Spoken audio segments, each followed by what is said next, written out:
क्या astrological chart के द्वारा पता चल जाता है कि संतान क्यों नहीं हो रही है, क्या प्रॉब्लम्स आ रही है? जिस भी व्यक्ति के 5th हाउस के अंदर कोई भी पाप ग्रह बैठ जाए, डेफिनेटली उसको संतान प्राप्ति में बहुत बाधाएं देखने को मिलेंगी ही मिलेंगी। तो चार्ट में ऐसे कौन से ग्रह होते हैं जो संतान का एक योग बनाते हैं? 5th हाउस के अंदर अगर सूर्य बैठ जाए पुत्र संतान, चंद्र बैठ जाए कन्या संतान, बुध अगर बैठ जाए तो ट्रांसजेंडर पैदा होने के योग। सुबह उठना पसंद है, सूर्य बढ़िया है।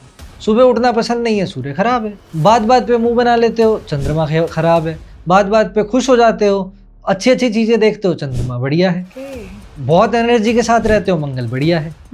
थके हुए रहते हो, खस्सी से रहते हो, मंगल खराब है। 5th हाउस, 2nd हाउस और 11th हाउस, ये तीनों चीजें जब एक साथ एक्टिवेट होंगी, पढ़ाई का योग बनेगा, प्रेम का योग बनेगा, विवाह का योग बनेगा, वर्जिनिटी लूज करने का योग बनेगा। मारण क्रिया, फिर उच्चाटन क्रिया, ये क्या होती है? ये जैसे नहीं होता कि छोटे मोटे पनिशमेंट्स देना, तो क्या सच में ये काम करती है? काम तो करती है। इसकी कोक बंधी हुई है तो वो कौन सी प्रॉब्लम्स फेस करती है? जब आप शारीरिक संबंध बना रहे होगे या बनाने से जस्ट पहले लड़ाई हो, बाल खुले करके कभी भी नहीं निकलते घर से बाहर। तो सबसे बड़ी प्रॉब्लम आती है लोगों को एंजाइटी, डिप्रेशन, ये फेस करना ही पड़ता है। कोई ऐसा कोई उपाय है जिससे इन चीज़ों से बचा? हर रोज शिवलिंग पर जल चढ़ाना शुरू कर दो रूटीन से। शुक्र अगर ज्यादा अच्छा हो जाए तो घर में अफेयर्स चलने शुरू हो जाते हैं। तो थोड़ा सा मैं महामृत्युंजय संस्था के बारे में आपसे इस संस्थान के अंदर विश्व का सबसे बड़ा महामृत्युंजय यंत्र स्थापित है। नमस्कार दोस्तों, आपका स्वागत है एक और नए एपिसोड में। मैं हूं आपकी होस्ट, आपकी दोस्त भारती। कई बार ऐसा देखा जाता है कि कई साल बीत जाते हैं, एक कपल को एक बेबी प्राप्त नहीं होता है। बहुत सारी ऐसी प्रॉब्लम्स फेस करनी पड़ती हैं। कई बार वो डॉक्टर्स के चक्कर लगाते, आईवीएफ भी कराते हैं, पर वो एक संतान प्राप्ति नहीं हो पाती। क्या कारण मेडिकल है या फिर ग्रहों की कोई ऐसी चाल है जिसकी वजह से ये प्रॉब्लम वो फेस कर रहे हैं? तो आज हम बात करेंगे एस्ट्रोलॉजिकल के बच्चे प्राप्त करने में या बच्चे की प्राप्ति में ये प्रॉब्लम्स क्यों आती है। क्या सच में कुंडली प्रभाव डालती है? कई बार होता है कि बहुत सारी तांत्रिक क्रियाएं ऐसी होती हैं, कहते हैं लोग कि आपकी वाइफ की कोख बांध दी गई है या फिर कोई ऐसी तांत्रिक क्रियाएं की गई हैं जिसकी वजह से संतान प्राप्ति नहीं हो रही है। तो आज हम इस पर चर्चा करेंगे। बहुत सेंसिटिव टॉपिक है जो हर एक व्यक्ति सुनना पसंद करेगा। तो इस पर चर्चा करने के लिए अभी हमारे स्टूडियो में मौजूद हैं एस्ट्रोलॉजर कार्तिक सूरी सर। तो स्वागत करते हैं। राधे राधे सर। राधे राधे जी। कैसे हैं सर? मैं बिल्कुल ठीक हूँ। तो क्या एस्ट्रोलॉजिकल चार्ट के द्वारा पता चल जाता है कि संतान क्यों नहीं हो रही है, क्या प्रॉब्लम्स आ रही है? जिस भी व्यक्ति के 5th हाउस के अंदर कोई भी पाप ग्रह बैठ जाए और शुभ ग्रह उस पर दृष्टि ना डाले, 5th हाउस पाप कर्तरी योग में फंस जाए, डेफिनेटली उसको संतान प्राप्ति में बहुत विलंब, बहुत बाधाएं देखने को मिलेंगी ही मिलेंगी। और इसकी रही सही कसर उसके पार्टनर के चार्ट से पूरी हो जाती है कि अगर पार्टनर के कुंडली में भी, मतलब मेल की कुंडली में भी अगर ऐसे योग बने हुए हैं और उसको संतान प्राप्त नहीं हो सकती है, तो फिर संतान प्राप्ति में बहुत ज्यादा कष्ट वगैरह आते हैं, बहुत ज्यादा बाधाएं आती ही आती है। अब बात आती है, जैसे हम स्टार्टिंग थोड़ा मेडिकल से करना स्टार्ट करेंगे। जैसे आईवीएफ की बात होती है, कई बार देखा जाता है कि बहुत सारे पेरेंट्स आईवीएफ करा रहे हैं पर वो फेल हो जाते हैं बार बार। ठीक है, तो इसके पीछे भी ग्रहों की वो चाल है या फिर मेडिकल कहीं ना कहीं फेल हो रहा है?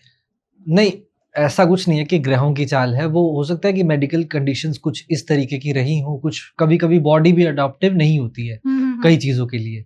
तो उनके साथ साथ एस्ट्रोलॉजी जो आप आईवीएफ के अंदर इस्तेमाल कर सकते हो ना, मेडिकल साइंस के अंदर, और एस्ट्रोलॉजी को अगर हम डालना चाहें तो आईवीएफ जैसी जो चीज है वो एक फायदा देती है हमें। वो ये फायदा देती है कि हमें प्लान करने का मौका मिल सकता है, अपने संतान को प्लान करने का मौका मिल सकता है। इसका मतलब ये हुआ कि आपको कब संतान प्राप्त करनी है, जब ग्रह उच्च के बैठे हों, जब ग्रह पॉजिटिव बैठे हों, जब ग्रहण कम से कम हो उस ड्यूरेशन में, गर्भाधारण संस्कार के ड्यूरेशन में, जब आपके नक्षत्र पॉजिटिवली प्लेस्ड हों, जब सारे योग आपकी कुंडली के पूरे बनते हों, तब आप प्लान करो संतान। आईवीएफ का इस्तेमाल आप इस तरीके से कर सकते हो। मतलब एस्ट्रोलॉजी में आप किसी भी ग्रह को इस तरीके से आप मोल्ड कर सकते हो। मतलब आपको पता है, क्योंकि चाल आपके पास है ग्रह की, कि आज जैसे सूर्य नीच राशि का है तो आज से 1 महीने बाद सूर्य नीच राशि से निकल जाएगा।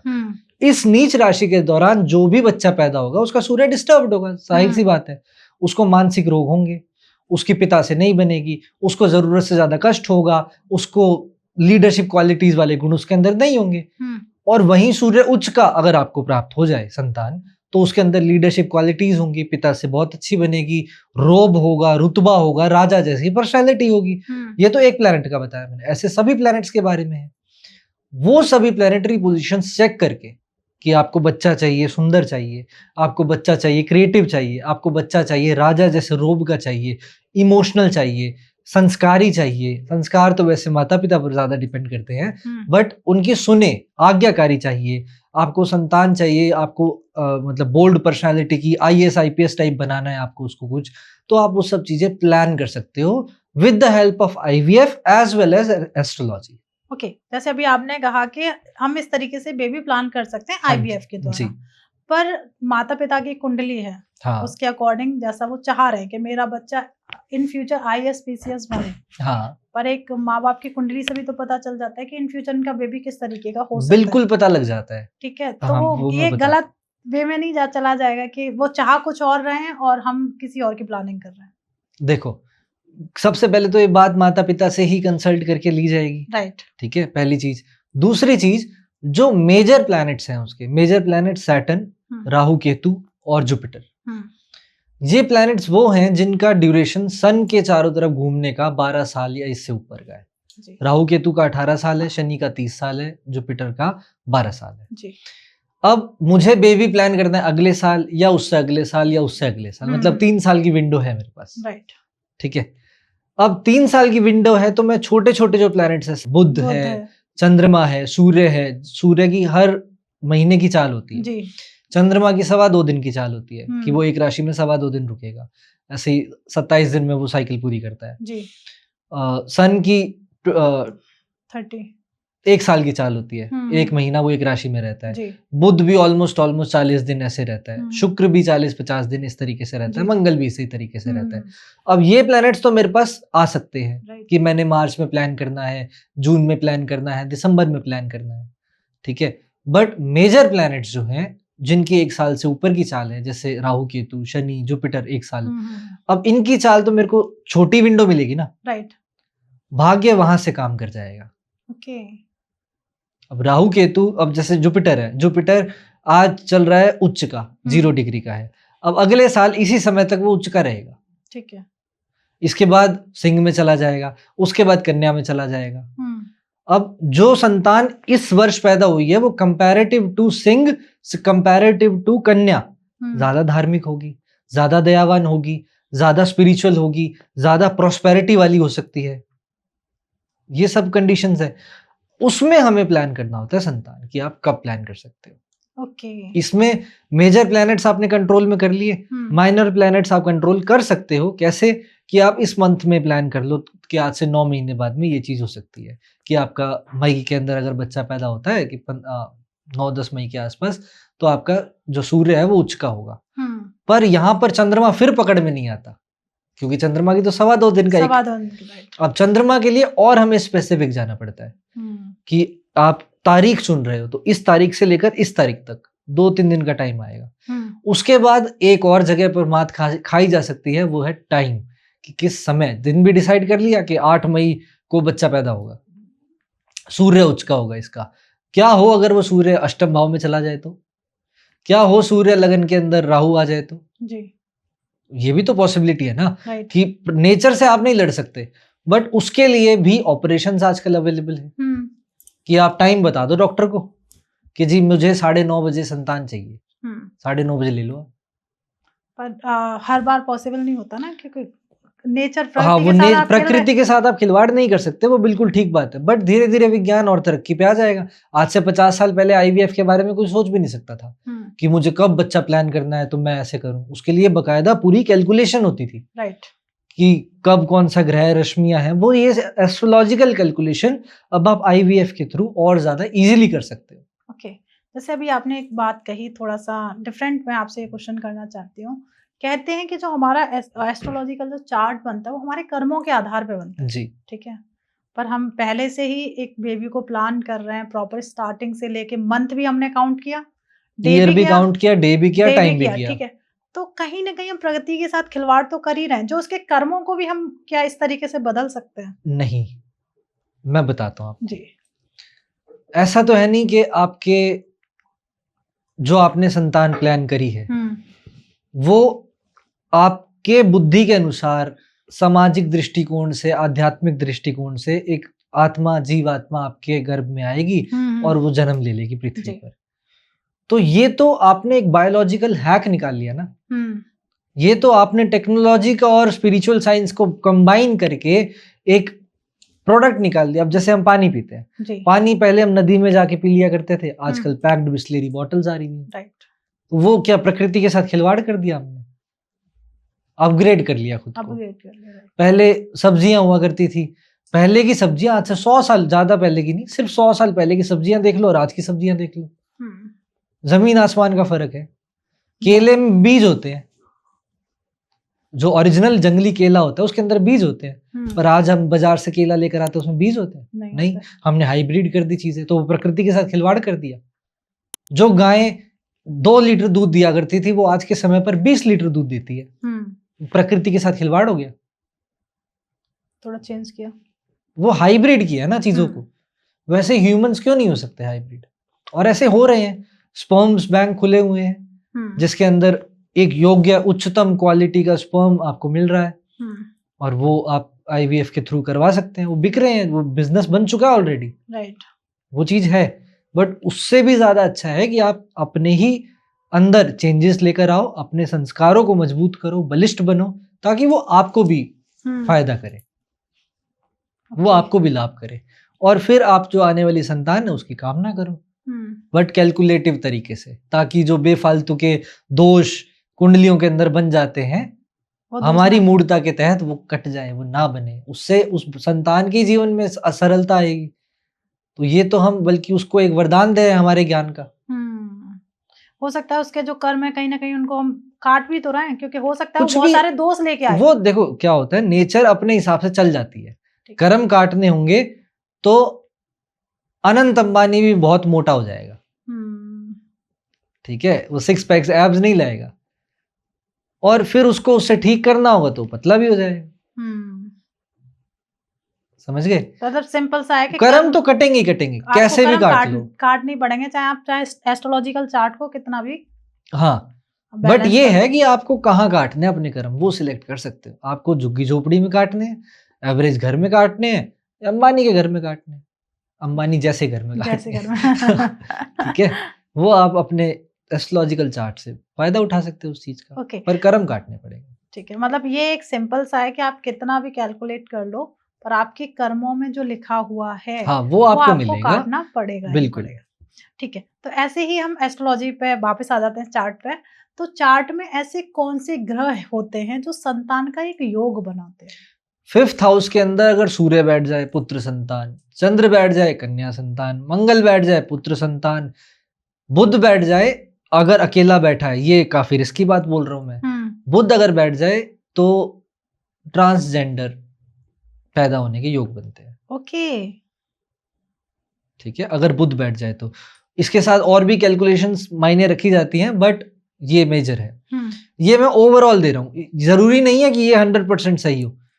जैसे शनि अगर बैठ जाए तो पुत्र ही देता है, पर देखें ऐसे लोग पुत्र भी हैं, बट वो एग्जैक्ट नहीं है चीज, क्योंकि उसके साथ कई सारे और एस्पेक्ट्स हैं जो पॉडकास्ट में कवर करने पॉसिबल नहीं है। बट ओवरऑल ये होता है, मतलब कह सकते हैं 60-70%, 80%, हाँ, ये चीज सटीक जाती है। शुक्र बैठ जाए कन्या संतान, राहु केतु बैठ जाए अबॉर्शन, राहु बैठ जाए मिसकैरेज, ठीक है, या हो सकता है कि संतान खराब पैदा हो, अपंग टाइप पैदा हो, कम अंग वाली पैदा हो, अगर राहु बैठता है। हाँ, अगर राहु बैठ जाए और राहु बिगड़ा हुआ हो तो। एक चीज और मैं थोड़ा सी से रिलेटेड, अगर ये बिगड़े हुए की क्या पहचान होती है? कि बिगड़े हुए की पहचान, राहु बिगड़ा हुआ है, केतु है, शनि है, एक ग्रह है, हमेशा सुनते हैं, और तो फिर उसे एक बिगड़ा हुआ किस तरीके से कह सकते हैं कि बिगड़ा हुआ है और आपका ग्रह बहुत अच्छा है? ये दो चीजें आती है, मेरा चंद्रमा बहुत अच्छा है, मेरा गुरु बहुत अच्छा है, तो इसकी डेफिनेशन क्या है? इसकी डेफिनेशन एक उदाहरण से समझो। जी। जिस किसी की भी कुंडली के अंदर अच्छा ग्रह हो तो पता कैसे चले कि अच्छा ग्रह हो? राइट। सिर्फ इतनी सी बात है कि उस अच्छे ग्रह का उसको अच्छा रिजल्ट मिल रहा है, या फिर दूसरे तरीके से समझो कि उस अच्छे ग्रह से वो आदमी जानता है कि अच्छे रिजल्ट कैसे लेने हैं जी। चाहे वो दिनचर्या से ले रहा हो, चाहे वो पढ़कर ले रहा हो, चाहे वो प्लानिंग करके ले रहा हो, चाहे वो प्यार से बोल के ले रहा हो, चाहे वो कैसे मर्जी ले रहा हो। ठीक है। खराब ग्रह हो तो जिस किसी की भी कुंडली में खराब ग्रह होगा तो वो उन ग्रहों से खराब रिजल्ट ले रहा है। सिंपल बात है ये। ओके। बहुत सिंपल बात है। इस चीज से आप समझ सकते हो ग्रह खराब है का मतलब ये है कि मैं उससे क्या रिजल्ट ले, मेरे लिए वो ग्रह कैसा है वो जांचना जरूरी है। वो जांचना जरूरी है कि मैं शनि अगर मेरी कुंडली में खराब बैठा है तो मैं शनि से गलत रिजल्ट ले रहा हूं, शनि के नेगेटिव ट्रेड्स को एक्सेप्ट कर रहा हूं instead of taking positive traits. जो आदमी सारी उम्र 10 बजे से पहले नहीं उठा, अगर आप उसको बोल दोगे कि सुबह ब्रह्म मुहूर्त में उठ तो उसके लिए कितना कष्टकारी होगा? बहुत ज्यादा। ठीक, अब कितना कष्टकारी होगा? 1 से 10 के पैरामीटर में हम मान लेते हैं कि 9, कि उसके लिए सुबह 4 बजे उठना 9 कष्टकारी रहेगा। एक आदमी जो स्पोर्ट्स पर्सन है उसके लिए कितना कष्टकारी होगा? उसके लिए नहीं होगा ब्रह्म मुहूर्त में उठना। समझ आ गई जी? तो उसके लिए कष्टकारी नहीं होगा, उसके लिए 10 बजे तक सोना कष्टकारी रहेगा। हाँ समझ गए? तो सैटर्न ये चीज करता है। तो वो सुबह तो उठाएगा दोनों को, कष्टकारी कितना किसके लिए है वो उसकी साइकोलॉजी पे डिपेंड करता है कि ट्रेड्स कैसे हैं उसके। ओके, मतलब कहने का मतलब ये है कि अगर आप इजीली उस काम को कर रहे हो, वो जो ग्रह को रिप्रेजेंट कर रहा है तो आपके लिए वो ग्रह बहुत अच्छा है। अगर वही ग्रह आपके लिए जो भी कार्य हैं, जैसे मान लेते हैं जैसे आपने सुबह कहा, या फिर स्पोर्ट्स में बहुत अच्छा है और स्पोर्ट एक होता जबरदस्ती फैमिली के प्रेशर में कर रहा है, तो कहीं ना कहीं मंगल उसका खराब है, जबरदस्ती कर रहा है। अगर वो उसे एंजॉय कर रहा है तो उसका मंगल अच्छा है। ठीक है, इतनी सिंपल सी बात है। तो आप ये खुद जांच सकते हैं मेरे हिसाब से। सुबह उठना पसंद है, सूर्य बढ़िया है। सुबह उठना पसंद नहीं है, सूर्य खराब है।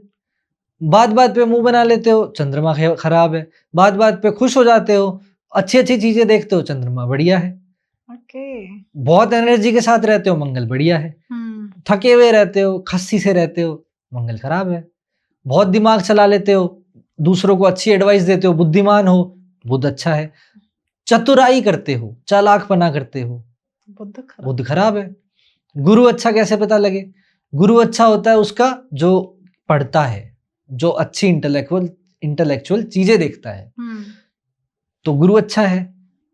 बड़ों का सम्मान करता है, संस्कार है, मन में दया है, तो गुरु अच्छा है। मन में दया नहीं है, सड़क पे पत्थर मार दिया कुत्ते को, तो गुरु खराब है। तो गुरु खराब है आपका। आपके अंदर इतनी संवेदनहीनता आ चुकी है कि आप किसी को भी कुछ भी कर सकते हो और आपको कण बराबर फर्क नहीं पड़ता, तो गुरु आपका खराब है। शुक्र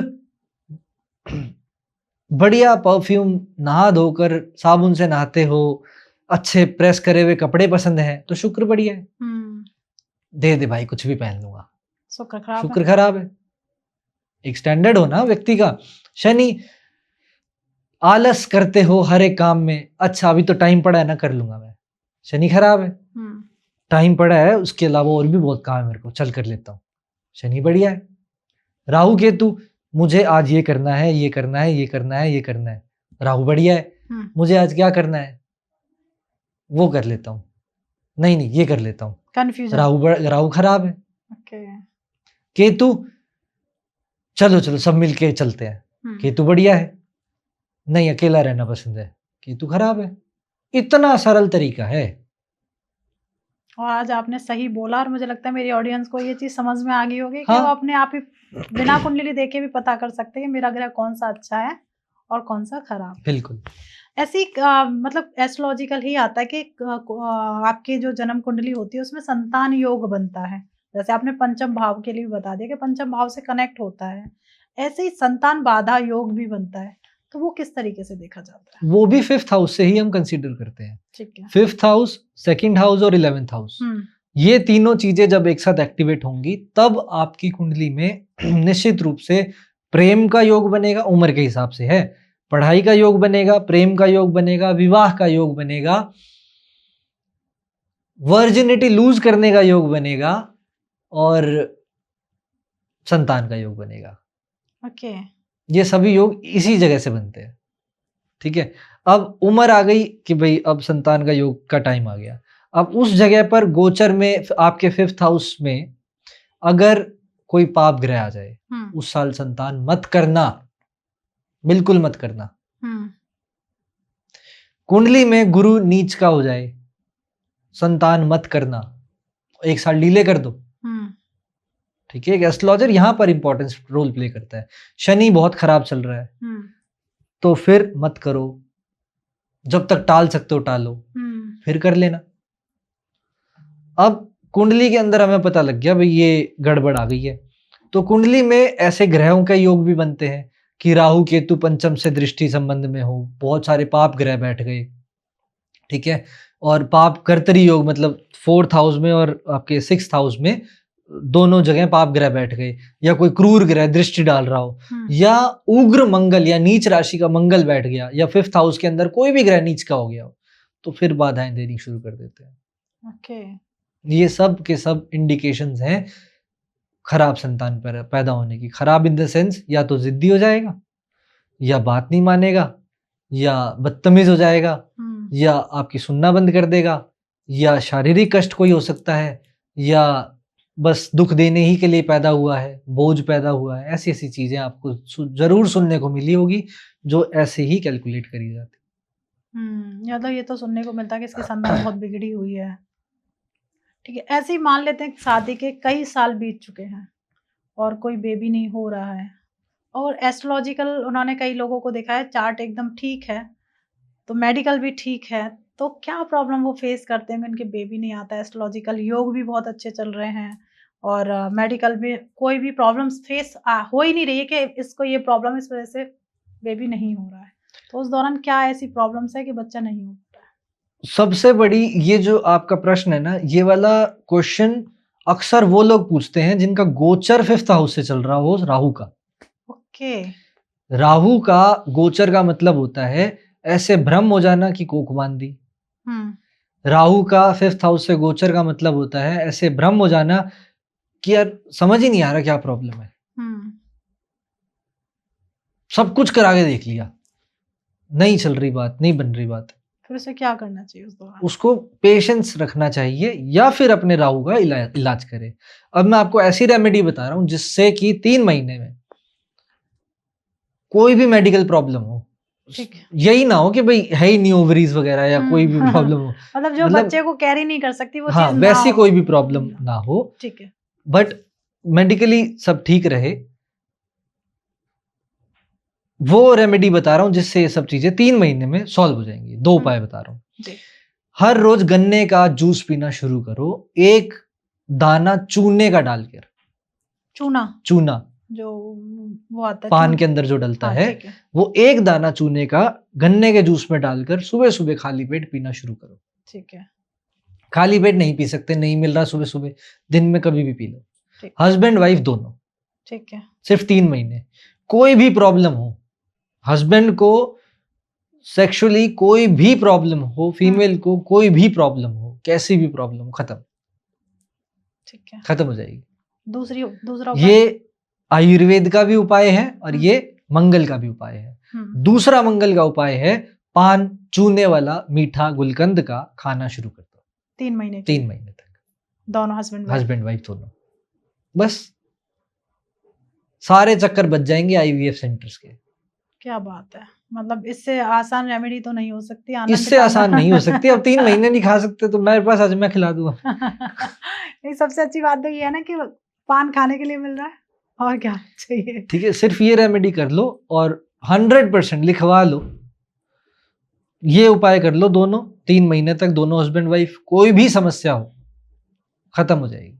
ओके, जैसे अभी आपने रेमेडी दिया है, पर इससे पहले आपने एक बात की थी कोख बंधन या कोख बांधी, तो ये आपने गोचर से ऐड किया, पर ये तो मैंने सुना है कि एक तांत्रिक क्रिया होती है। तांत्रिक क्रिया होती है, निश्चित रूप से होती है। जब हम, ये होती कब है पता है, जब हम अपने कपड़े बाहर गरीबों को देना शुरू कर देते हैं, पहने हुए कपड़े।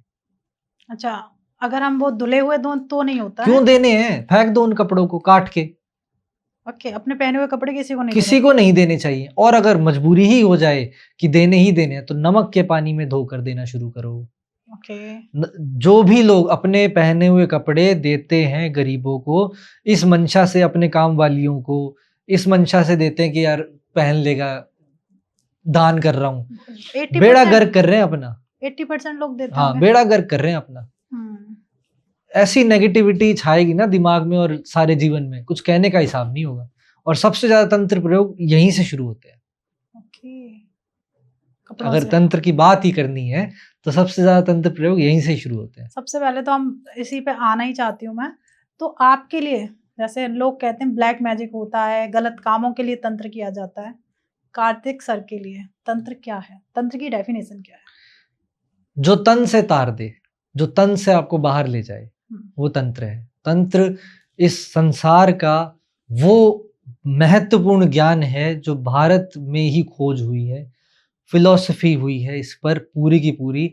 इसको वाम अंग कहा गया है, वाम मार्ग कहा गया है। वाम मार्ग मतलब उल्टे हाथ का मार्ग। उल्टे हाथ से तंत्र का जो प्रॉपर जो तरीका होता है ना, वो इतना आध्यात्मिक है कि मुझे सब में परमात्मा दिख रहा है। इस थॉट को इतनी गहराई के साथ स्वीकार कर लो जिसकी कोई कहने की हद नहीं है। जो व्यक्ति इस थॉट को स्वीकार कर लेता है, उसको इस जल में भी परमात्मा दिखेगा और शमशान में जो मुर्दा जल रहा है उससे भी कोई घृणा नहीं आएगी। जो अघोरी, जो तांत्रिक होते हैं ना, वो शमशान पर, चिता पर रोटी सेक कर वो खा लेते हैं। क्यों? उनका दिमाग इतना परिपक्व है। कोई मान लो नॉनवेज खा रहा हो आपके साइड में, तो आप खाना खा लोगे? मैं तो नहीं खा पाओगे ना। क्यों नहीं खा पाओगे? क्योंकि आपका दिमाग इतना मजबूत नहीं है कि आप अपनी सब्जी को सब्जी की तरह देख पाओ। आपका ध्यान उधर जाएगा। आप सोचो उस तांत्रिक का दिमाग कितना मजबूत होगा जो मुर्दे में भी परमात्मा को देख रहा है। बहुत सारे लोग तो कुछ मुर्दे की कुछ चीजें भी खा मुर्दे की खोपड़ी में खाना खाया जाता है। कपाल में कई चीजें होती है। तो वो जैसे ये वाला टॉपिक छेड़ तो रहे हो आप पर जैसे कपाल जो होता है वो किस व्यक्ति का कपाल है उस पर बात डिपेंड करती है। अच्छा, तो ये मतलब अघोरी जो होते हैं बहुत रिसर्च करके वो सारी चीजें। हाँ, तो आपको क्या लग रहा है ऐसे उठा लेते हैं किसी का भी? कपाल की सिलेक्शन जो होता है वो उस कपाल का सिलेक्शन होता है जिसका दिमाग ज्यादा यूज ना हुआ हो, जिसके दिमाग पर लाइनें ना हो, ज्यादा सलवटे ना हो। अब स्कल पर मार्किंग्स आ जाती है। एक तो खोपड़ी गोल हो जाती है ज्यादा यूज करने से। आपने ये बात नोट करी होगी शायद कि जो व्यक्ति ज्यादा बुद्धिमान होता है उसकी खोपड़ी गोल होती है। मैंने नहीं करी होगी। तो जैसे जैसे जैसे दिमाग का विकास होता है, जैसे ओशो की खोपड़ी कितनी गोल थी। जो गंजे जो लोग होते हैं ना, उनको देखना एक बार, खोपड़ी पूरी प्रॉपर गोल होती है। और कुछ लोगों की खोपड़ी गोल नहीं होती, कुछ लोगों की यहाँ से बड़ी हुई है, यहाँ से बड़ी हुई है, कुछ अनइवन सी होती है, चोट लगने की वजह से हो, कैसे भी हो। और वहीं कुछ लोग जो दिमाग का इस्तेमाल बिल्कुल भी नहीं करते, मूड बिल्कुल, उनकी खोपड़ी काम आती है। अच्छा, क्योंकि उनकी खोपड़ी पर न्यूरॉन्स के निशान सबसे कम होते हैं। उन्होंने इसका इलेक्ट्रिक इंपल्स दौड़ रहे हैं ना हमारे न्यूरॉन्स में, दिमाग में, तो वो इलेक्ट्रिसिटी मार्क तो छोड़ेगी, बिल्कुल छोड़ेगी। मार्क बुक सबसे कम हो तो वो खोपड़ी काम आती है। इतना वैज्ञानिक है ये तंत्र मार्ग। और समुद्र में से एक गिलास पानी निकाल लिया, वो सारा का सारा ब्लैक मैजिक मान लो, वो सारा का सारा मारण, वशीकरण, उच्चाटन, जो भी बोलना है बोलते रहो सबको। जो हम तंत्र को जानते हैं वो सिर्फ एक गिलास तंत्र है। जो है वो बाहर है।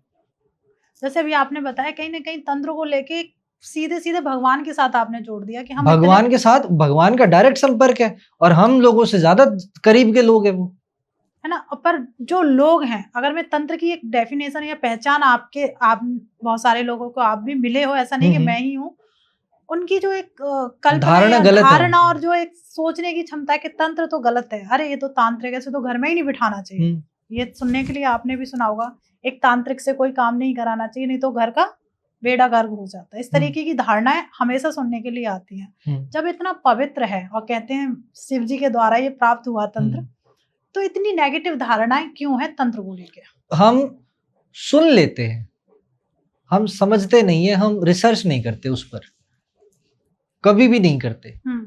ठीक है। और जो बिगड़ैल स्टूडेंट्स होते हैं ना, बिगड़ैल स्टूडेंट्स, कि भाई तू एक काम कर, क्या चाहिए तेरे को, मुझे सिद्धि चाहिए, ये मंत्र का जाप कर ले, इतनी बार सिद्ध हो जाएगा।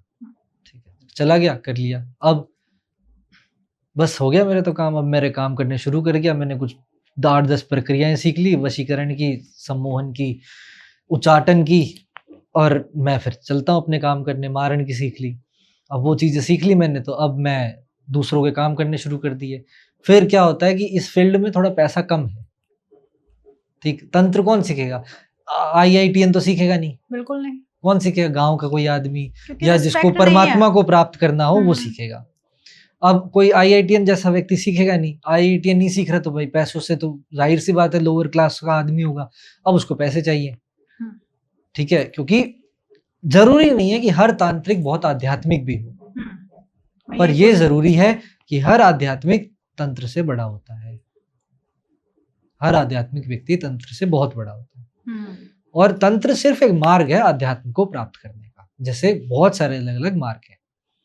चक्र की बात करें तो स्वादिष्ठान चक्र से रिप्रेजेंट करता है तंत्र। तंत्र में अर्थ होता है कि आप शरीर से रिलेटेड सभी चीजों को भोग लो, सभी चीजों को जान लो। जैसे एक कहानी है सैलोपा के संबंध में कि 84 सिद्ध में से एक सिद्ध हुए हैं, और बहुत ज्यादा प्रखांड, यूं समझ लो कि वैज्ञानिक ही हुए, महर्षि टाइप हुए। अब वो जो व्यक्ति थे, सैलोपा के आश्रम में कोई व्यक्ति आया और उन्होंने बोला कि भाई आपके शिष्यों से मिलना, और वो तंत्र पढ़ाया करते थे। तो उनके शिष्य आए और शिष्य को बुलाया और बोलता आप ही सुन लो कौन सा शिष्य को बुलाओगे। तो बोला उसको बुला लो। तो उसको बुलाया और वो आया। हाँ जी क्या करना है? तो बोलते रसोई में ना मदिरा पड़ी है, मटका भर के, वो ले आ। ठीक है। तो वो गया, 5 मिनट बाद वापस आया मटका लेके और बोलते इसको पी। तो उसने हटाया और पी लिया, पूरा पी लिया, और वो चला गया। तो फिर उससे पूछा बुला के दोबारा उसको कि तेरे को 5 मिनट क्यों लग गई, रसोई तो ये रही। तो बोला कि वहां पर है ना 2 मटके पड़े थे, दोनों में शराब थी, तो मुझे पता था कि आप ये पिलवाओगे, तो मैंने पहले पी कर देखा और ये जाना कि मैं हिल तो नहीं गया, क्या मैं डोल तो नहीं जाऊंगा। समझे? ये शराब वैसा ही रिएक्ट कर रही है जैसा मर्तबान में रखी हुई है, मैं इस शराब के वशीभूत होकर तो नहीं कुछ कर जाऊंगा। इसलिए मैंने अपने आप को परख लिया पहले कि हाँ मैं कुछ नहीं कर सकता, ये शराब कुछ नहीं करेगी, मेरा बिगाड़ नहीं सकती, मेरा होश इससे प्रगाढ़ है, मेरा होश इससे ऊपर है। फिर उसने दोबारा एक मटका पिया उनके सामने, वो सरल रूप से चला गया। तो ये तंत्र की ताकत है। आप होश में हो, मतलब पूर्ण होश में हो, पूर्ण होश में हो। ये तंत्र की ताकत है कि आप जागृत हो। तो ये चीज सिखाई जाती है तंत्र से, पर हम मूर्तावश गलत चीजों की तरफ बढ़ रहे हैं। तो जो ये लोग मार्डन क्रिया करते हैं, मारन क्रिया या फिर उच्चाटन क्रिया, ये क्या होती है फिर? ये जैसे नहीं होता कि छोटे मोटे पनिशमेंट्स देना, तो क्या सच में ये काम करते हैं? काम तो करती है, मतलब ये है कि किसी का है तो है, मारण कर दिया गया तो गया व्यक्ति। हाँ ये चीज हो सकती है, पॉसिबिलिटीज हैं, क्योंकि आजकल व्यक्तियों के दिमाग में भी कहाँ दम है,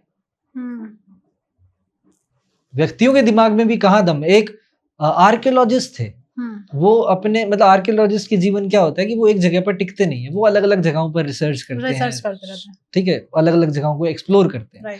अफ्रीका के एक कबीले का एक कबीले में वो एंटर हो गए, तो वो आर्कियोलॉजिस्ट है ना शॉक हो गया वो चीज देखकर। क्या था ऐसा? अफ्रीका के कबीले में एक मूर्ति बनाई जाती है।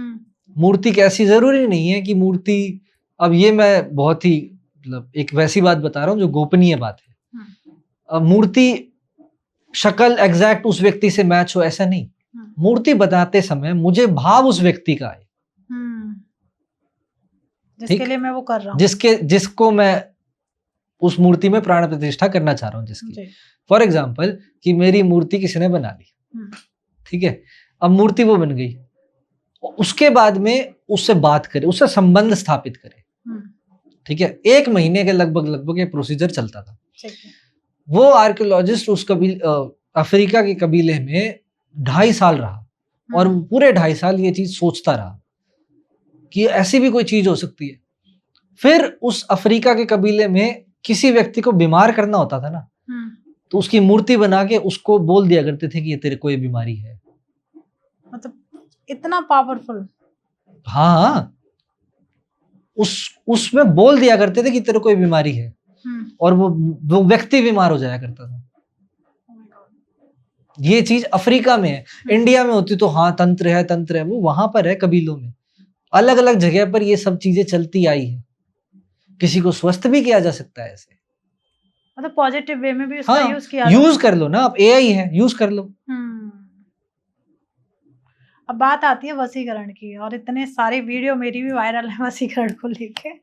वशीकरण वास्तविकता में होता है, अनडाउटेडली होता है, पर ऐसे नहीं होता जैसे हम देखते हैं सुनते हैं। वशीकरण अगर मान लो होता जैसे आप लोग सुनते हो वैसा ही होता, तो आप ही के ऊपर कोई करवा दे तो कर सकते। वो जो वीडियोस बना रहे हैं उन्हीं के बच्चों पे कोई करवा दे तो ये अगर आपको ज्ञान है वशीकरण जैसी चीज का, तो आप कहाँ मूर्तावश ये चीजें बांटते फिर रहे हो कि मेरी एक्स वापस आ जाए, किसी पे वशीकरण करवा दूं चंद रुपयों के लिए। भाई आपके घर में भी तो परिवार वाले तो लोग हो, अघोरी थोड़ी बैठे हो, परिवार वाले ही हो आप लोग भी, और आप पर भी ये स्थितियां हो सकती है। बिल्कुल।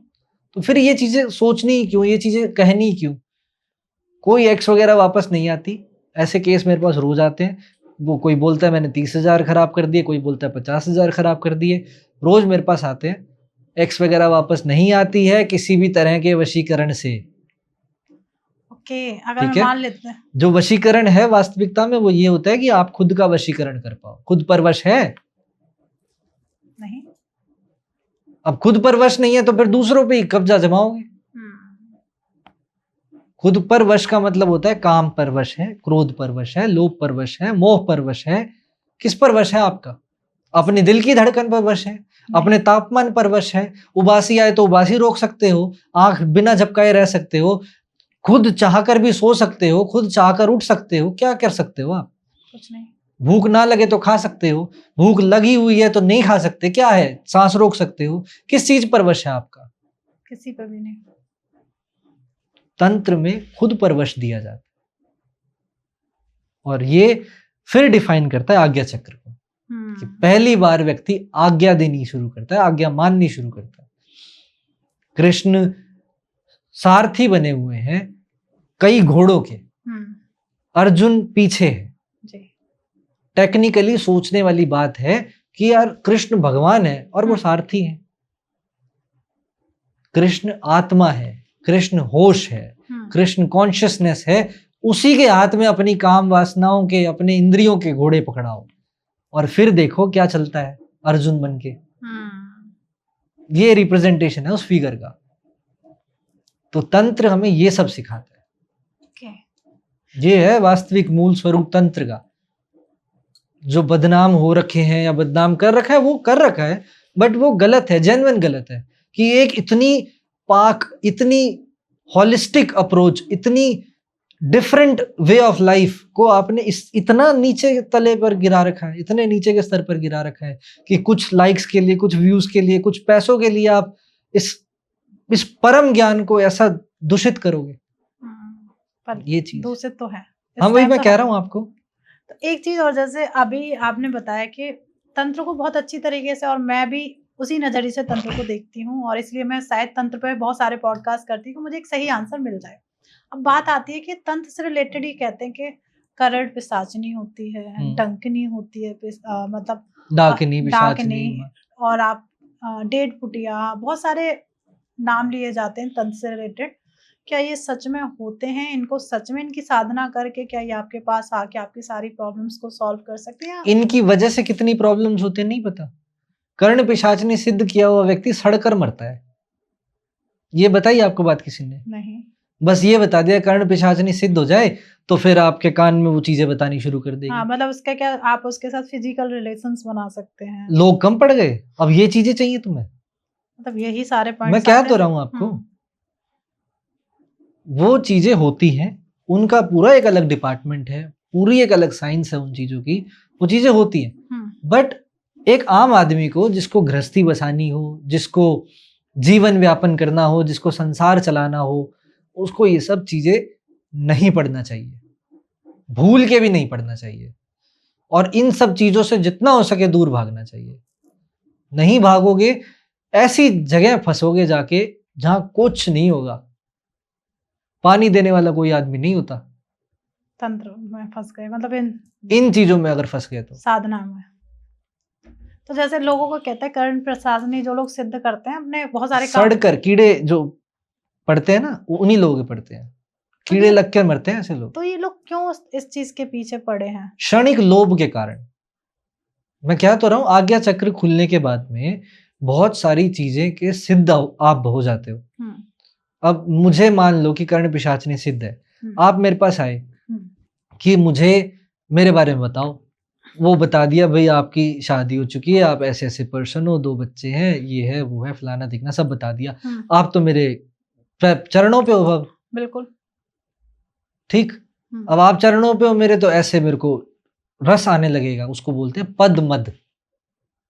पद का रस आने लग जाता है, जो पद पे मद हो जाता है। ठीक है। अब वो पद मद हो गया अगर, तो फिर करता रहे, कितनी भीड़ इकट्ठी कर ले, कितने लोगों को ले आए, कितनी चीजें कर ले। अब कितने लोगों को लाएगा, कितने चीजें करेगा, अंत तो फिर अलग ही है ना उसका। ये तो टेम्परेरी चीज थी कि तुझे सिद्ध हो गई, ठीक है, शौक पूरा कर लिया तूने, अब आगे बढ़, परमात्मा की खोज कर। किसी को बताना ही क्यों है तूने? अगर बताना ही है तो अनिष्ट जो होने वाला है उसके साथ, उसके लिए कुछ बता दे, अगर तेरी क्षमता है तो। नहीं तो किसी के अंदर का भविष्य जानना ही क्यों है तुझे? उसके लिए ज्योतिष है, कैलकुलेटिव तरीके से आप पता लगा सकते हो, क्यों किसी दूसरी आसुरी शक्ति की सहायता लेनी है? बिल्कुल, जैसे अभी आपने कहा कि कोई व्यक्ति आता है उसके बारे में बता देते, पर मैं एक एस्ट्रोलॉजर्स बहुत सारे ऐसे हैं जो आपके कुंडली को देख के आपके भविष्य सब कुछ बता देते हैं। जो एक व्यक्ति आपको बता रहा है वो मुझे लगता है कुंडली भी बता रही है। हाँ भाई, तरीके हर चीज के है ना भाई। आप यहाँ से कोरियर करवा दो कोई चीज कहीं पर, या हाथ उठा कर दे आओ, या ज़ेप्टो करवा लो, सब चीजें 10 मिनट का उपलब्ध भी है, 2 दिन का भी है और 10 घंटे का भी है, सब चीजें अवेलेबल है। राइट। आप पर डिपेंड करती है। अब आप अपनी एनर्जी वेस्ट करना चाहते हो, या आपने ज़ेप्टो कर लिया, किसी आदमी को बोल दिया भाई वहां दे आइए। एक चीज और, जैसे कार्तिक सर, जैसे अब पता चल जाता है कि किसी व्यक्ति के ऊपर तंत्र हो रखा है, लोगों ने अपनी मूर्खता के चक्कर में किसी के ऊपर तंत्र कर दिया। हाँ। अब सबसे बड़ी बात आती है हमारी भोली जनता, जिसे ये पता ही नहीं होता कि मेरे ऊपर क्या हो रखा है। तो क्या सिम्टम्स होते हैं कि इसके ऊपर तंत्र क्रिया हो रखी है, और ये सिम्टम्स वो फेस करेगा, सिर्फ पता चल जाए? जिस किसी पर भी तंत्र क्रिया हुई होती है, सबसे पहले तो उसका ऑरा बहुत नेगेटिव, रंग काला पड़ने लग जाएगा, जैसे दिया बुझ नहीं जाता वैसा होना शुरू हो जाएगा, चिड़चिड़ा हो जाएगा, अकेलापन में रहना शुरू कर देगा, डार्क जगहें सूट करेंगी, डार्क जगहों पर ही रहेगा। वो इसलिए नहीं कि वो अब बाहर नहीं आना चाहता, उसको अब वो सूदिंग लगने लग गया है। ठीक है। उमंग खत्म होती चली जाएगी, ये सबसे बेसिक पॉइंट है कि उमंग खत्म हो जाएगी। अगर एक बार उमंग व्यक्ति की खत्म हो गई तो फिर अब जीवन की सब समस्याएं उसके पास है। जीवन जीने की इच्छा ही खत्म हो गई है अगर, तो अब सब समस्या उसके पास है। बिल्कुल। ठीक है। वो अब नशे भी करेगा, वो अब लड़कीबाजी में भी जाएगा, वो सराउंडिंग्स में भी जो गलत हरकतें हो रही हैं सब करेगा, सब कुछ करेगा। तो ये एक बेसिक तरीका है कि व्यक्ति की उमंग खत्म हो गई है। उसको, जिस भी व्यक्ति को नेगेटिविटी हो या तंत्र प्रयोग कर रखा हो, 43 डेज तक पहले नमक से नहाए, काले नमक से, रॉक सॉल्ट जिसको बोलते हैं, रॉक सॉल्ट से नहाए। उसके बाद में साथ साथ ही कॉफी से नहाना शुरू करें। कॉफी से, ओके। और उसके बाद गुलाब जल से नहाए, पहले नमक से, फिर कॉफी से, फिर गुलाब जल से। ओके। 43 डेज तक ये काम करे। रात को सोने से पहले नमक के पानी से पैर धोए, और विष्णु सहस्त्र नाम हर रोज सुबह ब्रह्म मुहूर्त में उठकर सुनना शुरू करें। पढ़ तो नहीं सकोगे, सुनना शुरू करें विष्णु सहस्त्र नाम। तो कहीं ना कहीं इस प्रॉब्लम से निकल सकता है व्यक्ति, निकल सकता है, वो दोबारा नहीं आएगी आपके पास। ठीक है। और फिर जब धीरे धीरे व्यक्ति ठीक होना शुरू होता है तो फिर बगलामुखी अनुष्ठान करवा सकता है, बगलामुखी कवच पढ़ सकता है ताकि पक्का काम हो जाए। फिर और इम्प्रूव होता है, मेडिटेशन करना शुरू करे, रुद्र अभिषेक करना शुरू करे ऑरा को मजबूत करने के लिए। भाई एक तो वो जीरो पे, माइनस पे था, माइनस से जीरो पर आया, जीरो से ऊपर भी तो जाना है। तो रुद्र अभिषेक करे, महामृत्युंजय साधना करे, मेडिटेट करे हर रोज, ये सब चीजें करे।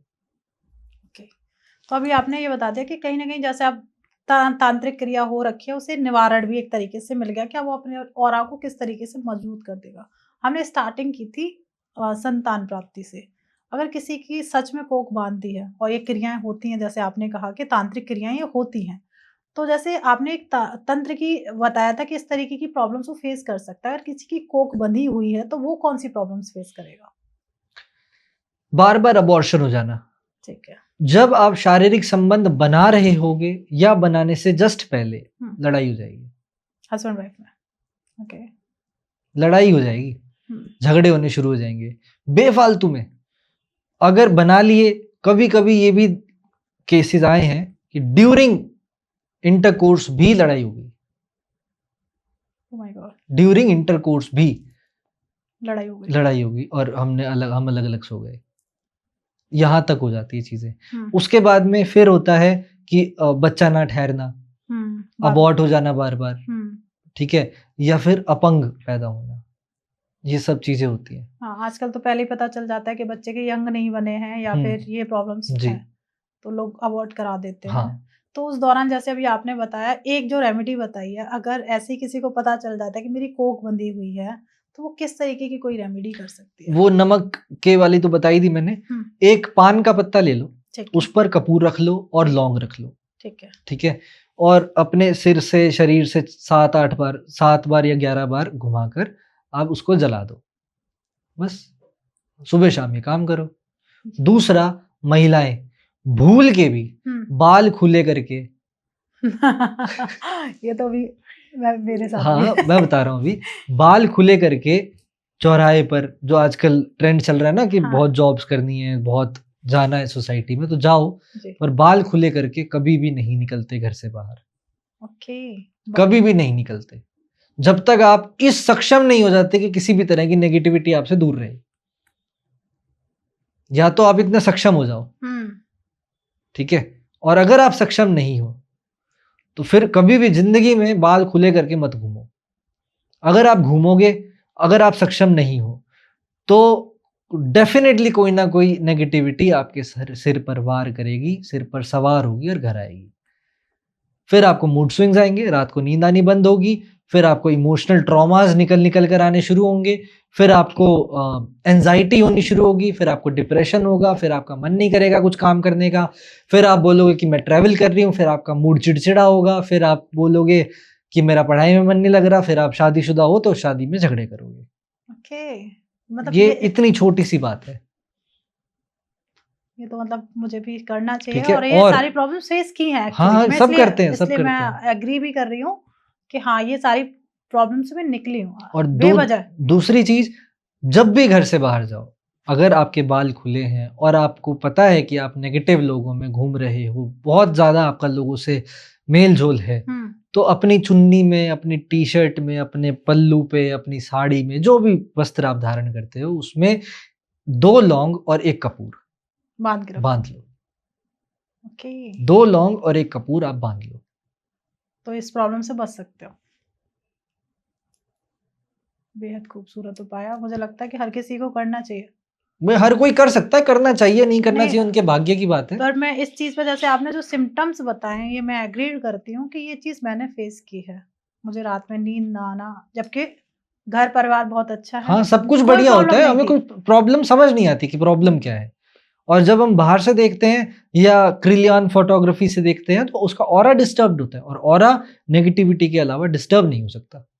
आपके विचार बहुत नेगेटिव होने शुरू हो जाते हैं, बहुत ही नेगेटिव, कि मर जाऊं, जी क्यों रही हूँ।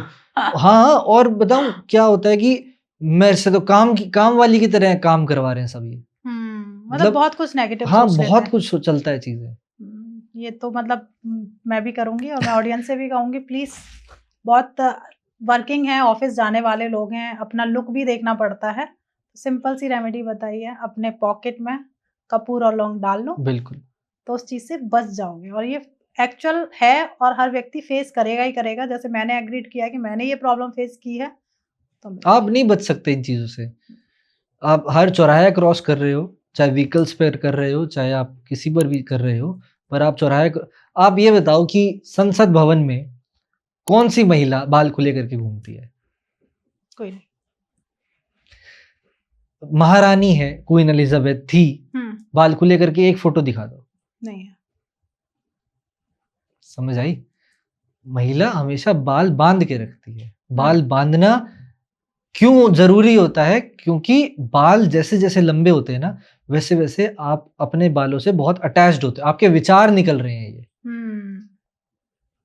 समझे? बाल जितने सीधे रहेंगे, सुलझे हुए रहेंगे, उतना व्यक्ति ऑर्गेनाइज्ड रहता है। बाल बिखेर कर कोई चीज़ पर सोच कर देखना आप कभी। और वहीं अगर आप बालों को बिना बिखेरे किसी चीज़ पर सोचोगे, ऑर्गेनाइज़ कर बालों को साफ-सुथरा रखकर आप एक तरह से अपना हेड मतलब ब्रेन वॉश कर रहे हो। तो ये कई सारी चीज़ें छोटे-छोटे पॉइंट्स होते हैं जो कि सनातन में बताए गए हैं पहले से, हम नहीं मानते, नहीं फॉलो करते, बट रूढ़िवादिता कह लो या कुछ मर्जी कह लो, उसके तहत वो चीज़ें आती हैं। पर हम जब ये चीज़ करना शुरू करते हैं, तो फिर वो पॉजिटिव की तरफ जाती हैं चीज़ें।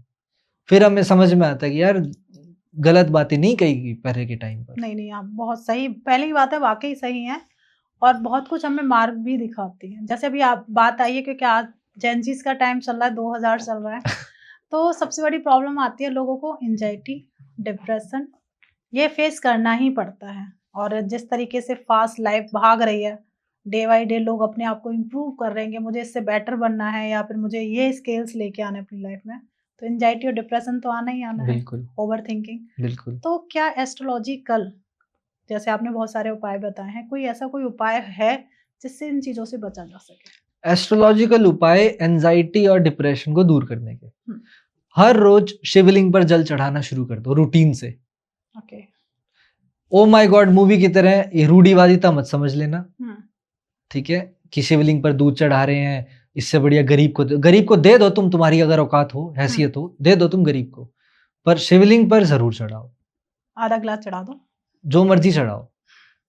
भाव से चढ़ाओ और 5 मिनट बैठो वहाँ पर। हुँ, कभी भी तो एंग्ज़ायटी नहीं होगी। ठीक है, 3 महीने ये वाला उपाय कर लो, शिवलिंग पर हर रोज़ जल चढ़ाओ और सोमवार को कच्चा दूध चढ़ाओ। ठीक है। 3 महीने कर लो, कभी भी तो एंग्ज़ायटी नहीं होगी, कभी भी डिप्रेशन नहीं होगा, कभी भी ओवरथिंकिंग नहीं होगी, कभी भी स्लीप ओवरथिंक प्रॉब्लम जो होती है, हाँ, इनसोम्निया जो होता है, वो नहीं होगा। तो ये छोटी-छोटी चीज़ें हैं। सिर्फ़ एक ही उपाय बताया मैंने। अगर आप इसको कर लो और 5 मिनट शिवलिंग के पास बैठ जाओ और फ़ोन ना चलाना, लोगों को मत देखना, आँख बंद करके या टच करके शिवलिंग को निकटतम जितना हो सके उतना बैठ जाओ। फिर देखो आपका जीवन कैसे चेंज होता है। क्या बात है, बेहद खूबसूरत। अब बात आती है, जैसे आपने जिन चीज़ों का तो बता दिया जो प्रॉब्लम्स चल रही हैं, सबसे बड़ी प्रॉब्लम्स आती है लोगों की लाइफ़ में पैसा, हुँ, शुक्र। हुँ। आज शुक्र को एक्टिवेट करना है या शुक्र से बहुत सारी पॉजिटिविटी लेनी है। जैसे आपने एक तरीका तो बता ही दिया लोगों को कि आप अपने ग्रह को पहचान सकते हो कि कौन-सा आपका सही है और कौन-सा आपको प्रॉब्लम दे रहा है। जी। अब शुक्र को बहुत एनहांस करना है और उससे पॉजिटिविटी चीज़ें लेनी है। कहीं न कहीं जब शुक्र अच्छा होता है तो मुझे लगता है घर का माहौल भी कहीं न कहीं अच्छा होता है। ज़रूरी नहीं है। शुक्र अगर ज़्यादा अच्छा हो जाए, तो घर में अफ़ेयर्स चलने शुरू हो जाते हैं। उसमें भी आएँगे। हाँ, वही मतलब ऐश्वर्य और अय्याशी दोनों ही देता है। दोनों ही देता है, करेक्ट। जब ज़्यादा आप उसे एनहांस कर लोगे तो डिपेंड करता है ना कि आप कितना कर रहे हो। तो आपने तरीका बता दिया कि कहीं न कहीं ओवर होगा तो वो चीज़ ज़्यादा होने लगेगी, राइट ना? तो आप शुक्र को एक्टिवेट करने के लिए या उससे सही काम लेने के लिए हम क्या कर सकते हैं? शुक्र को एक्टिवेट या फिर पॉज़िटिवली चार्ज करने के लिए आप बहुत सिंपल अपने लाइफ़ के अंदर चेंजेस कर सकते हो। वो क्या चेंजेस हैं? वो हैं कि हमेशा प्रेस करे हुए कपड़े पहनो। ओके। हमेशा जो नहा रहे हो वो प्रॉपर तरीके से नहाओ, टाइम पास करने के लिए मत नहाओ, खाना पूर्ति करने के लिए मत नहाओ, लड़के ऐसा करते हैं। नहीं, हम लड़कियाँ भी करते हैं। ठीक है? और इसके साथ-साथ परफ्यूम लगा कर रखो, प्रेजेंटेबल बनाकर रखो कि आपके साथ फोटो कभी भी कोई भी डाल सकता है। एक तो ये है पूरा का पूरा कि अपने आप को प्रेजेंटेबल रखो। ठीक है। दूसरा जो इंपॉर्टेंट तरीका है वो ये है कि आप अपनी सोच में बहुत माइनर फर्क लेकर आओ। फर्क ये है कि मैं गरीब हूं, एक तो ये पॉइंट है। दूसरा पॉइंट है कि मेरे पास पैसे नहीं है। दो अलग अलग बातें हैं ये, कि एक तो है कि मैं गरीब हूं, एक पैसे नहीं है, दो, और ये परमानेंट सिचुएशन है कि मैं गरीब हूं पर मेरे पास पैसे नहीं है, ये टेम्परेरी सिचुएशन है। बिल्कुल। पर मैं गरीब नहीं हूं। ये माइंडसेट चेंज करो। जब इस माइंडसेट को चेंज करोगे तब जीवन में बहुत तरक्की मिलेगी, तब वास्तविकता में शुक्र एक्टिवेट होगा।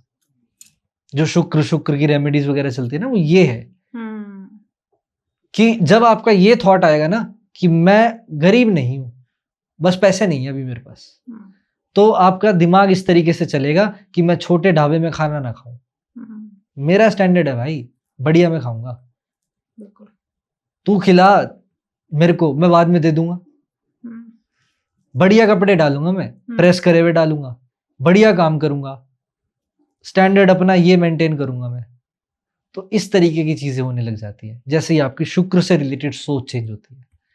ओके। अब बात करते हैं, जैसे बहुत सारे पेरेंट्स के बच्चे उनकी नहीं सुनते हैं, या फिर उनका पहले तो हम नहीं सुनते हैं, या फिर उनकी कोई बात नहीं मानते, बहुत चिड़चिड़े टाइप के हो गए, तो वो लोग क्या कर सकते हैं अपने बच्चों के लिए? पहले तो मैं पेरेंट्स को ही इस चीज का क्रेडिट देना चाहूंगा कि ये सब आपके ही बाय प्रोडक्ट हैं, आप ही की सेवाओं के लुत्फ उठा रहे हैं अब आपके बच्चे। पर अगर हम एस्ट्रोलॉजिकली बात करें कि ऐसा हो चुका है, अब क्या करें? सबसे पहले तो रात को व्हाइट कलर का दूध देना बंद कर दो। ठीक है। व्हाइट कलर का दूध देने से चंद्रमा खराब हो जाता है बच्चे का, और बच्चे का चंद्रमा खराब होने का मतलब है कि चिड़चिड़ा हो जाना, जिद्दी हो जाना, अड़ियल हो जाना, सनकी हो जाना, माता की संतान के साथ ना बनना। ठीक, तो दूध का कलर चेंज करके उसको पिलाना शुरू करो। दूसरा उपाय, जिसमें लड़के बच्चे तो मुझे बहुत गालियां देने वाले हैं, 96 आवर्स के लिए इनकी नाक छिदवा दो। हाँ, 96 आवर्स के लिए इनकी नाक छिदवा दो। सच में? सच सही बता रहा हूं, ये उपाय है, ये लाल किताब का उपाय है, बुद्ध का उपाय है। और जो जिद्दी बच्चे हो जाते हैं उनका उपाय है, बहुत ज्यादा जिद्दी हैं। 96 आवर्स में आप देख लोगे इंप्रूवमेंट, सिर्फ 96 आवर्स में। शॉर्ट उपाय है, ये मेरे पर अप्लाई करा हुआ उपाय है। क्या आप बहुत जिद्दी थे? बिल्कुल मैं जिद्दी था, मेरी यहां से छिदवाई गई थी, मेरी इंस्टाग्राम पर पुरानी फोटोज में मिलेगी आपको, और मैं तो बड़े होकर छिदवाई है। खुद से वो एक्सपेरिमेंट किया। हाँ, तो जिनके बहुत ज्यादा जिद्दी बच्चे हैं तो उनके लिए ये शॉर्ट उपाय है कि आप ये उपाय नहीं, आप ऐसे छिदवाओ जैसे कार्तिक सर। और 96 आवर्स के लिए चांदी पहननी है, उसके बाद वो सुराख बंद हो जाएगा। अब ये होता है कि भाई बच्चे ट्रोल करेंगे या ये करेंगे, तो आप टेप लगा सकते हो, बोल दो कोई चोट लग गई या फुंसी हो गई, इस तरीके से आप कर सकते हो। 96 आवर्स बॉयज दोनों। हाँ, दोनों। लड़कियां यहाँ से मत छिदवाना, लड़कियां यहीं से ही छिदवाना आराम से, वो तो वियर कर सकते हैं। 96 आवर्स के लिए सिल्वर, उसके बाद वो सिल्वर निकाल के जल प्रवाह कर दो, और बस फिर। जिनका पढ़ाई में मन नहीं लगता भाई, नेचुरल बेचारे बहुत सारे बच्चे वीक होते हैं पढ़ने में। हाँ। फैमिली का प्रेशर, ऊपर से टीचर का प्रेशर, दूसरा उनका क्लास का प्रेशर, बच्चे कहीं ना कहीं मजाक बनाते हैं। वो तो माइंड की कहानी है, नहीं उनके समझ में आ रहा है, और पेरेंट्स को समझ में आ रहा है मेरा बच्चा पढ़ने में बहुत वीक है। तो ऐसे पेरेंट्स अपने बच्चों के लिए क्या कर सकते हैं? सबसे पहली बात, जिन भी पेरेंट्स के बच्चे पढ़ते नहीं है, सारा दोष पेरेंट्स को दे दो। क्या आप पढ़ते हो अपने बच्चों के सामने? तो बच्चे क्यों पढ़ेंगे, कैसे पढ़ेंगे? केवल बोलने मात्र से बच्चे नहीं पढ़ते, बच्चे वही देखते हैं जो हम करते हैं, जो वही देखते हैं जो हम करते हैं, वही सीखते हैं जो वो देखते हैं। राइट, ठीक है, पहली चीज। दूसरी चीज कि भाई अब माहौल नहीं है पढ़ाई का, पेरेंट्स नहीं सुधर सकते, तो क्या करें? नॉर्थ ईस्ट कॉर्नर में बिठा के बच्चों को पढ़ाना शुरू कर दो। नॉर्थ ईस्ट कॉर्नर में बिठाकर बच्चों को पढ़ाना शुरू कर दो। उस कमरे में एक जगह बना लो जहां पर वो बच्चा बैठकर पढ़ेगा, और उसी जगह पढ़ेगा। उस कमरे में कोई दूसरा म्यूजिक नहीं, उस कमरे में कोई दूसरी चीज नहीं, केवल पढ़ाई की ही चीज होगी।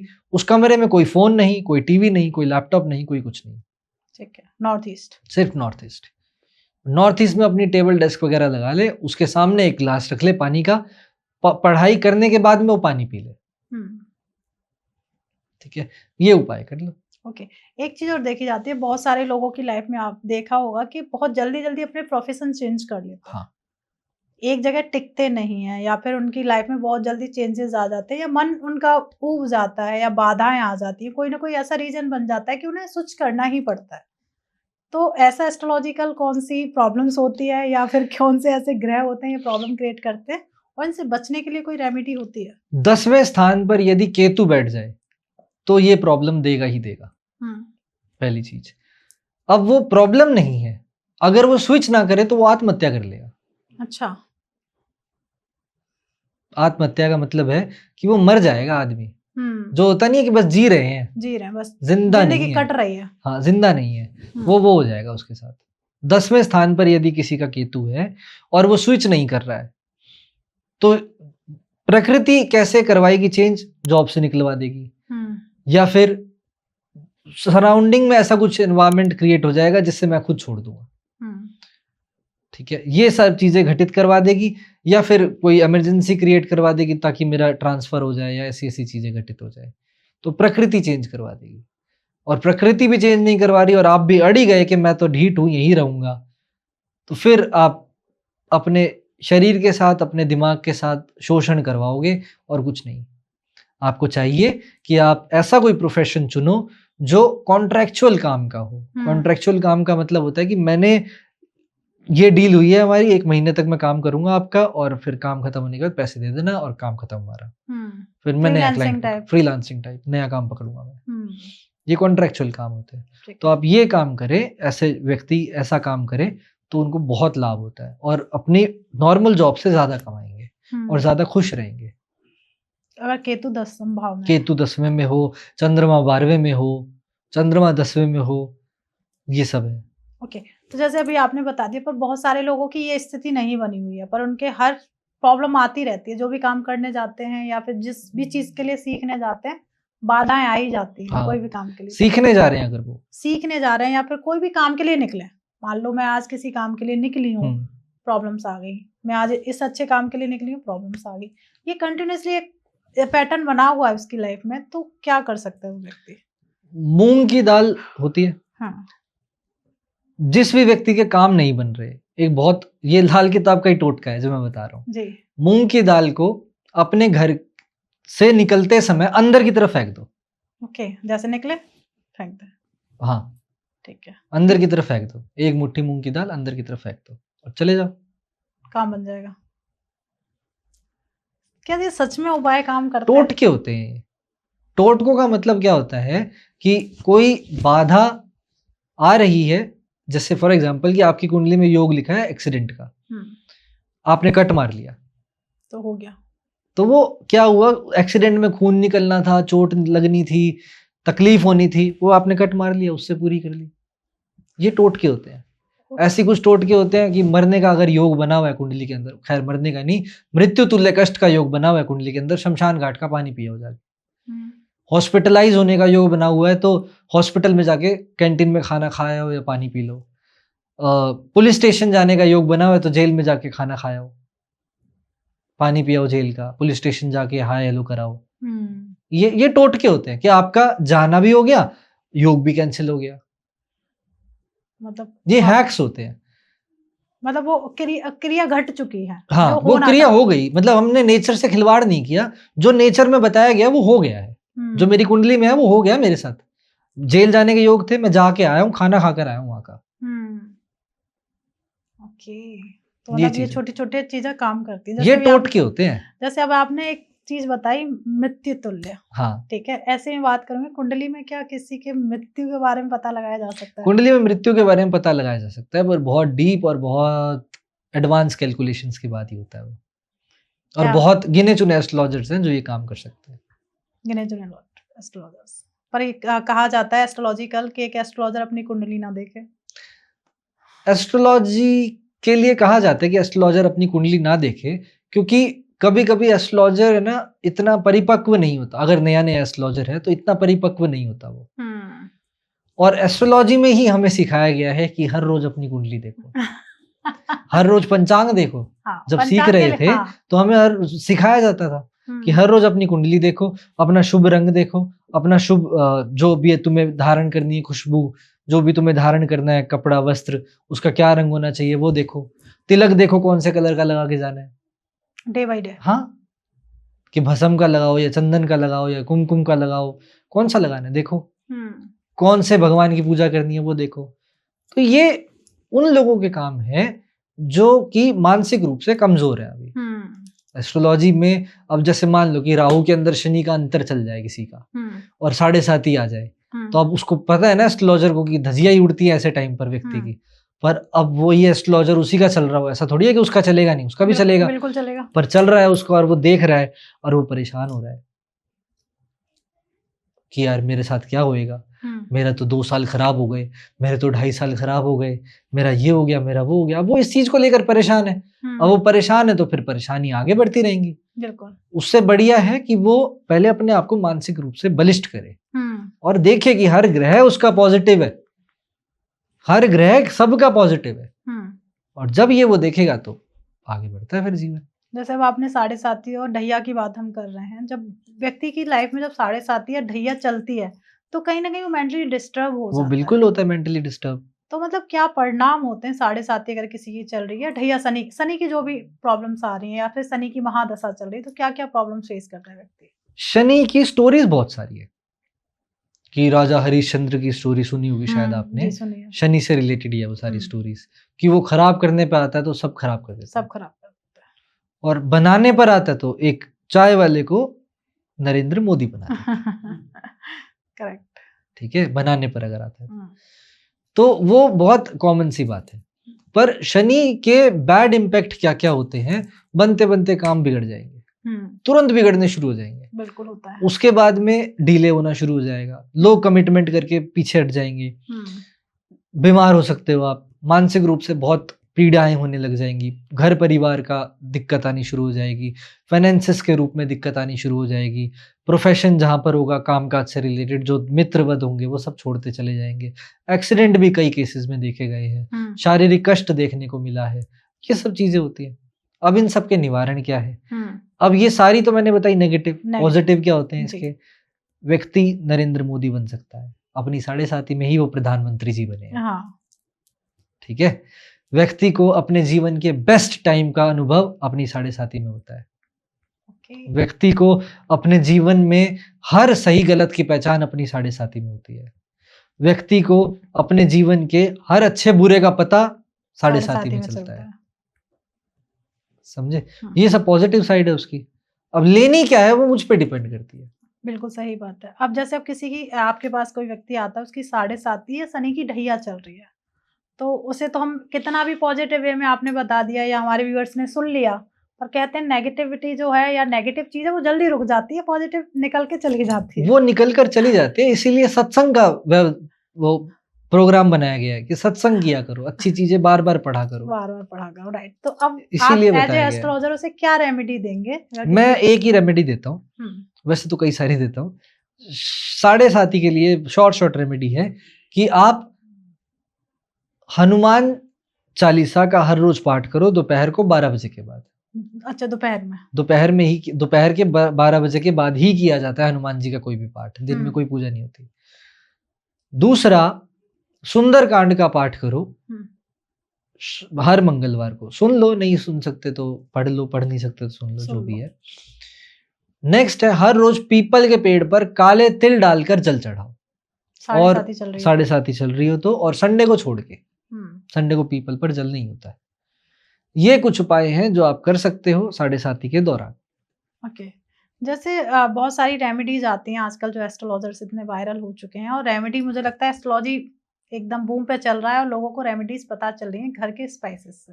बहुत सारी ऐसी रेमेडीज हैं जो धनिया, मिर्च, हल्दी, इन चीजों से की जाती हैं। क्या सच में तेज पत्ता या फिर दालचीनी से जो उपाय करते हैं वो सच में इफेक्टिव होते हैं? इफेक्टिव अनडाउटेडली सभी उपाय होते हैं। ठीक है, पर बात यहाँ पर आके रुक जाती है कि क्या उस उपाय की आपको जरूरत है, क्या वो उपाय आपके लिए है।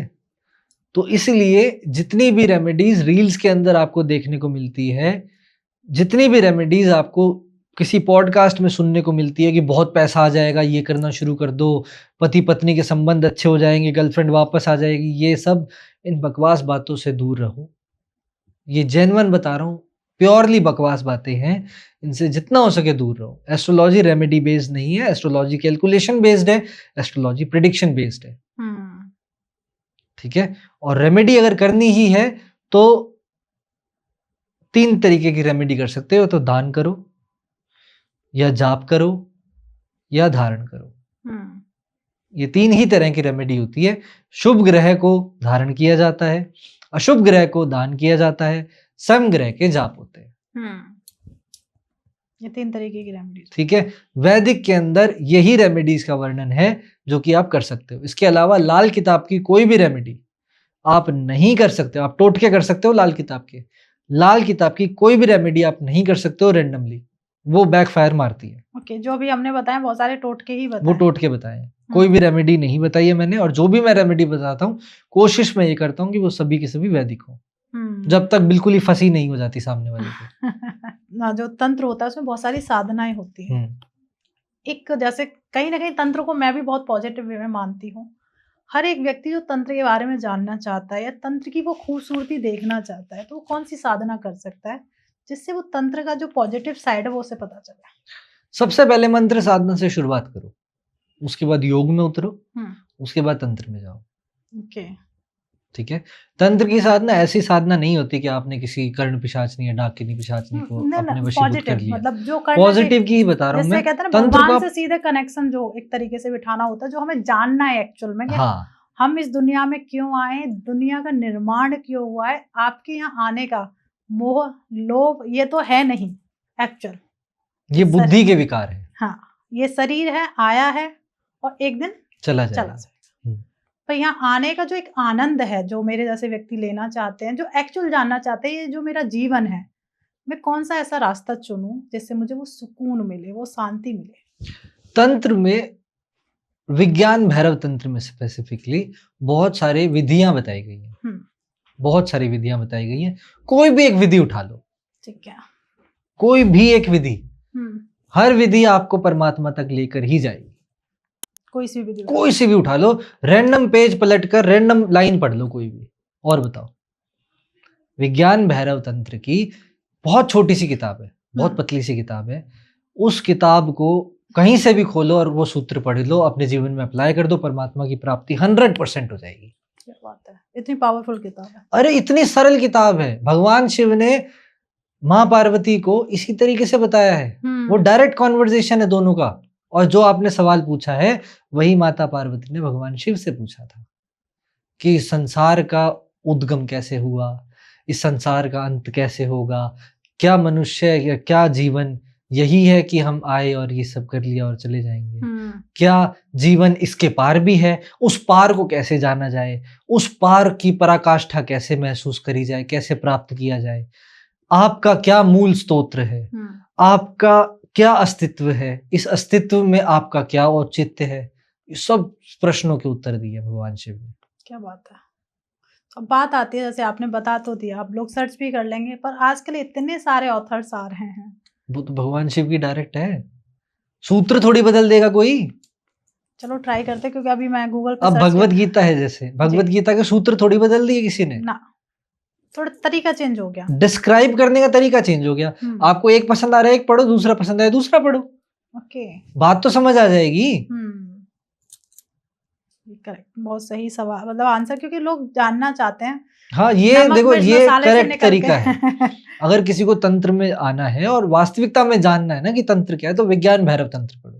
ओके, ठीक है। विज्ञान भैरव तंत्र, भैरव बहुत ही बड़ी पावर का नाम है। पावर का मतलब ये नहीं है कि एक आदमी काले रंग का खड़ा हो गया अष्टभुजाधारी और एक यहाँ एक वहां ना। पावर का मतलब वो है कि जो हर चीज से पार हो गया। कि एक तो वो ज्ञान है जो आपने जान लिया, एक वो ज्ञान है जो नहीं जाना पर कल जान लोगे, एक वो ज्ञान है जिसको जाना ही नहीं जा सकता, अज्ञेय बोलते हैं उसको, उसकी साइंस है ये विज्ञान भैरव तंत्र। ज्ञात, अज्ञात, ज्ञात वो जो जान लिया, अज्ञात वो जो जान लोगे, अभी जाना नहीं है, और अज्ञेय, साइंस तीसरे को नहीं मानता, अज्ञेय को नहीं मानता, अज्ञात और ज्ञात को मानता है। पर आध्यात्म अज्ञेय को मानता है कि मैं कितना भी जान लूं, वो रह जाएगा जो जानने योग्य है। मैं चाह के भी पूरा नहीं जान सकता, और उसको तो बिल्कुल नहीं जान सकता जिसने सब जनवाया मुझे। तो एल्बर्ट आइंस्टीन जब मर रहे थे तो वो लास्ट में भी ये बोल कर गए, I would rather to become a carpenter instead of becoming a physicist, कि मैं अगले जन्म में एक कारपेंटर, खाती बनना पसंद करूंगा फिजिसिस्ट से अच्छा। मतलब फिजिक्स वाला साइंटिस्ट मैं नहीं बनना चाहूंगा, क्योंकि प्रॉपर वो रिसर्च करने में उनकी लाइफ चली, सारी लाइफ बीत गई उनकी उसमें। हम भी, और उन्होंने कहा कि मैं जब पैदा हुआ था तब मैं अज्ञानी था, अब जब मैं मर रहा हूं ना तो मुझे पता है कि मैं महाज्ञानी हूं। क्यों? मुझे पता लग गया कि सब चीजें एटम्स की बनी है, पर मुझे ये नहीं पता कि एटम क्या होते हैं। फिर मैंने और सर्च करा, एटम के अंदर और फर्दर न्यूक्लियस होता है, इलेक्ट्रॉन होता है, प्रोटॉन होता है, ये 3 चीजें होती है, इलेक्ट्रॉन, न्यूट्रॉन, प्रोटॉन। अच्छा, इलेक्ट्रॉन क्या होता है? अब मेरे सामने एटम के बाद नया सवाल खड़ा हो गया कि इलेक्ट्रॉन, प्रोटॉन, न्यूट्रॉन क्या होते हैं। अब देख रहे हो कि विज्ञान का जो तरीका है सोचने का वो है कि तोड़ दो, राइट, स्प्लिट कर दो। जैसे एक गुलदस्ता रखा हुआ है, फूल रखा हुआ है, तो ये फूल क्या है? पंखुड़ियां है फूल, इसके अंदर का जो कलर है वो है फूल, या फूल का ये पत्ता है फूल, ये डंडी है फूल। फूल क्या है? पर्टिकुलरली फूल को कहते, पर देखा जाए क्या है फूल? पर्टिकुलरली एक नाम दिया गया। ठीक है, अब खूबसूरती है इसकी फूल की, वो खूबसूरती कहाँ है? किस अंग से है खूबसूरती? क्या आप डाइसेक्ट करके उस खूबसूरती को अलग कर सकते हो? नहीं। डाइसेक्ट कर दोगे, खुशबू भी इसकी निकाल लोगे, पर खूबसूरती गायब हो जाएगी। विज्ञान ये करता है, बलात्कार कहा जाता है उसको। सच में वो हर चीज के अंदर। और आध्यात्म प्रेम सिखाता है कि ये खूबसूरत है, ये फूल है, ये पौधा है, ये कुछ भी है, ये है, और इसका होना ही खूबसूरती है। इसका होना ही खूबसूरती है। ये पेड़ पर लगा हुआ है तो इसकी खूबसूरती यही है। मतलब जो भी है कि वो है, बस यही चीज है उसकी। तो अध्यात्म और विज्ञान में ये डिफरेंस है। ओके, अभी हम मंत्रों की चर्चा कर ही रहे थे। हाँ, तो मंत्रों में कई तरीके के मंत्र आते हैं, जैसे सावर मंत्र होता है, और मंत्रों नॉर्मल जो मंत्र होते हैं। तो बहुत सारे लोग सावर मंत्र ऑन पॉडकास्ट बताते हैं, क्या सावर मंत्र करने चाहिए? ये भी शुरू कर दिया लोगों ने, सावर मंत्र बता रहे हैं। सावर मंत्र कभी नहीं बताने चाहिए। सावर मंत्र गुरु शिष्य परंपरा से चलते आए हुए मंत्र हैं जो लिखत नहीं है। समझ आई? वो लिखत नहीं है, वो लाल किताब वाले हैं उपाय, यूं लगा लो। इंस्टेंट रिलीफ चाहिए, सावर मंत्र कर लो। ओके, मतलब इतने पावरफुल वो मंत्र होते हैं। वो मंत्र पावरफुल होते हैं, उनका मतलब नहीं होता कोई, पर वो मंत्र होते हैं। पर जो अगर एज ए पॉडकास्ट लोग बता रहे हैं, क्या वो काम करेंगे? मुझे नहीं पता काम करेगा नहीं करेगा वो, अब मुझे नहीं पता क्यों बताते हैं लोग, पर नहीं बताने चाहिए। मंत्र तो बिल्कुल उच्चारण ही नहीं करना चाहिए उनको। मंत्र उच्चारण करने के लिए आप खा रखा है आपने, पी रखा है आपने, आप कर रहे हो ये चीजें, कोई हंसी मजाक थोड़ी है। आप कम से कम उस पर्टिकुलर चीज का सम्मान तो कर सकते हो। आप स्तोत्र का नाम ले लो कि आप ये पाठ कर लो, नेट पे सर्च कर लेगा अगला, देख लेगा। सही बात है। सावर मंत्र भी बोलना शुरू कर रखा है लोगों ने, मुझे नहीं पता था। नहीं, बहुत सारे लोग बोलते हैं, तभी मैंने आपसे पूछा, क्योंकि कहीं ना कहीं हम उन चीजों को कनेक्ट कर रहे हैं, तो मुझे लगा कि मैं आपसे भी पूछ सकती हूँ। नहीं, मंत्र विज्ञान बहुत बड़ा विज्ञान है। मंत्र साइंस, जो साइंस है, मैं साइंस कह रहा हूँ इसको, वो है कि मन से तार दे। जैसे तंत्र है, तन से तार दे, वो है मन से तार, मन के पार ले जाए। मन के पार क्या है? मुझे लगता है अगर मन के पार आप चले गए तो जो बहुत सारी दुविधाएं हैं या फिर लाइफ में, मन के पार है समाधि, अमन की अवस्था। आप मतलब कहते हैं ना, समाधि का भी लोग बहुत सारे तथ्य निकालते हैं। समाधि क्या है? मरने के बाद जो बनी समाधि उसे कहते हैं। हे राम। पर समाधि तो वही है ना, आप जीते हुए भी आप एक कहते हैं ना, एक पर्टिकुलरली एक दुनिया को देखते हुए भी आप रियलिस्टिक चीजें देख रहे हैं। निर्विचार अवस्था इज इक्वल्स टू ध्यान। ध्यान जब सिद्ध हो जाए कि मैंने आंख बंद करी और मेरी आंख खुली ही नहीं, वो समाधि। रामकृष्ण परमहंस की 3-3 दिन की लगा करती थी। समाधि। उनके बारे में सुना है। ठीक है, तो ऐसे बहुत लोग हुए हैं जिनकी समाधियां लगी है। पर मंत्र जो है मन के पार ले जाए, मंत्र का महर्षि पतंजलि ने जो वर्णन किया वो ये किया कि आप अपने मन से बाहर निकल सकते हो। एक स्टोरी आपने अपने बचपन में सुनी होगी जिन की, कि एक आदमी को एक जिन मिला, उसको बोला 3 इच्छाएं पूरी करूंगा मैं तेरी, पर तीसरी इच्छा के बाद तेरे को मार दूंगा। अच्छा, तो मैं तेरे सारे काम करूंगा। तो उसने शुरुआत में सारे काम करवा लिए अपने, पर अब खाली बैठ गया तो मार दूंगा तेरे को मैं, शर्त थी उस जिन की है। तो फिर अब क्या करे, मार दे गए तो उसके गुरु के पास आया। उसके गुरु ने बोला एक डंडा पकड़, इसको बोल गाड़े, और गाड़ने के बाद ऊपर से नीचे, नीचे से ऊपर इसका चक्कर काटता रहे जब तक मैं ना बुलाऊं। वो आज भी वही कर रहा है। तीसरी उसकी विश पूरी हुई नहीं। ठीक है, तो ये क्या हुआ, ये मन है हमारा, वो जिन मन है हमारा, वो कोई भी काम करेगा, कैसा भी काम करेगा। यहाँ है, कल अमेरिका 2 सेकंड में अमेरिका पहुंच जाएगा, फिर वापस आ जाएगा यहाँ पर, सब कुछ करेगा, सब कुछ करेगा। ठीक है, जो सोचने के लिए कहोगे सोचेगा, पर खाली अगर बिठा दिया तो तुम्हारा बेड़ा गर्क करेगा।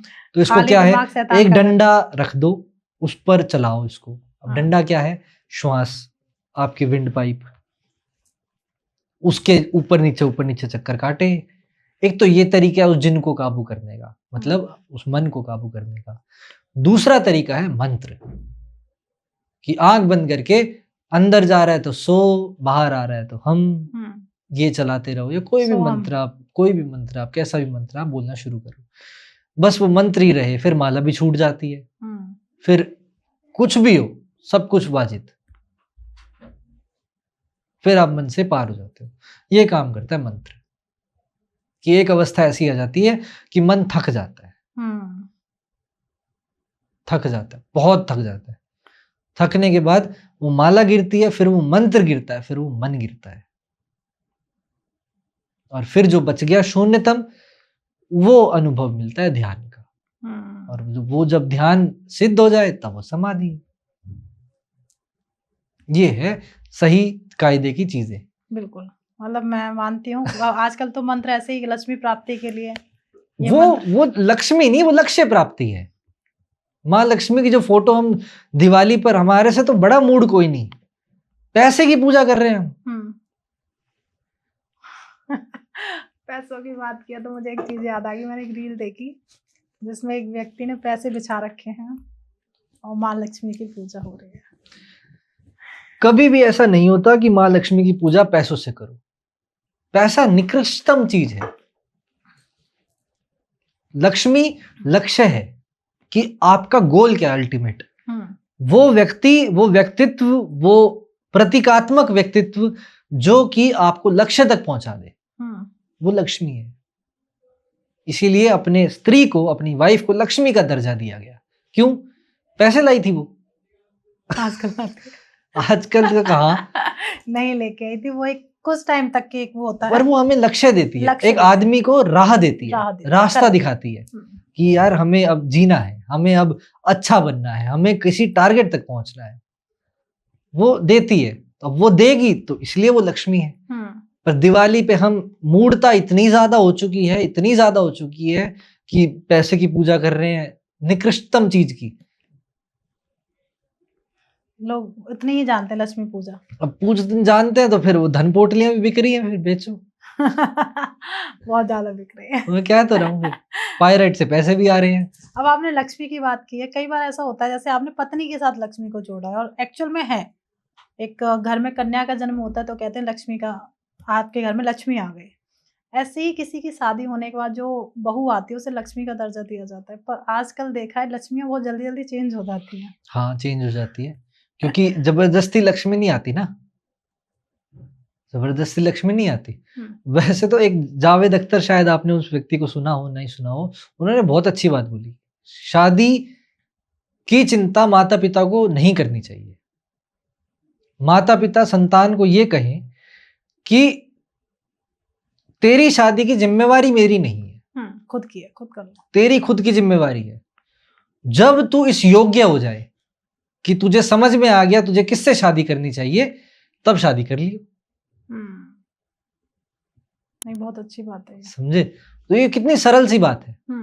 पर आजकल आदमी हर किसी से शादी करे जा रहे हैं, सूत्र बिठाए जा रहे हैं, और कमाल की बात ये बहाना दे देते हैं बच्चों को कि भाई जोड़ियां तो ऊपर से बनती है, ऊपर ये परमात्मा जोड़ियां बनाकर भेजता है। तो ऐसा ही कोइंसिडेंट क्यों होता है हमेशा कि जो आप लोग रिश्ता पसंद करो वही जोड़ी है परमात्मा की बनाई हुई, जो मैं पसंद करूं वो जोड़ी नहीं है परमात्मा की बनाई हुई। ये भी सोचने वाली बात है। लव मैरिज को वो तो ऐसे उड़ा देते हैं, और अरेंज को वाह जी वाह, वाह जी वाह, और इतना बेड़ा गर्क कर रखा है अरेंज मैरिज वालों ने, तो कुछ कहने की हद नहीं।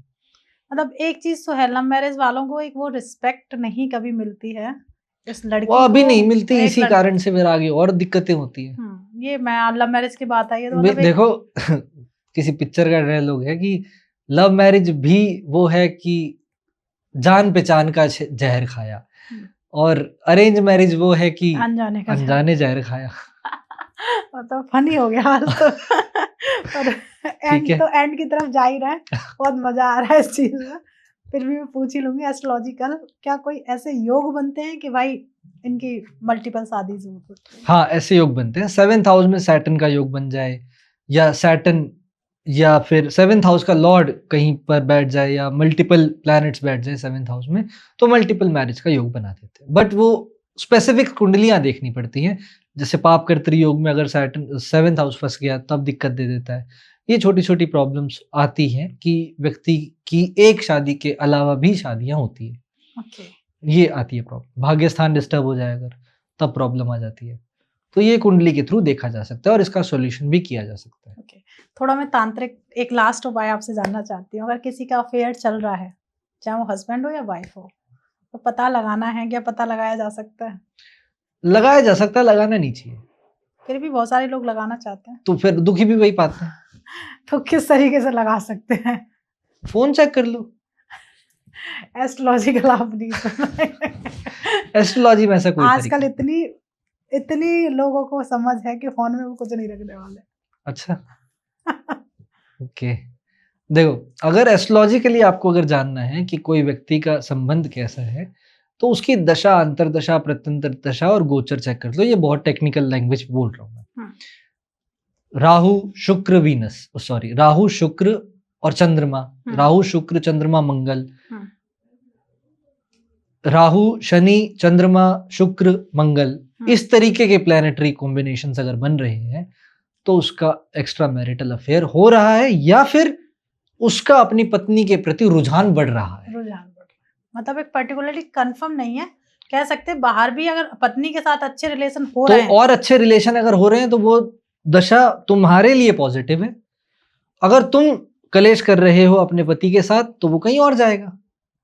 ओके, तो ये मतलब कह सकते हैं अफेयर। और यही काम लड़की के साथ भी है। हाँ, कि भाई अगर पति लड़की के साथ लड़ाई झगड़ा कर रहा है तो वो बाहर जाएगी।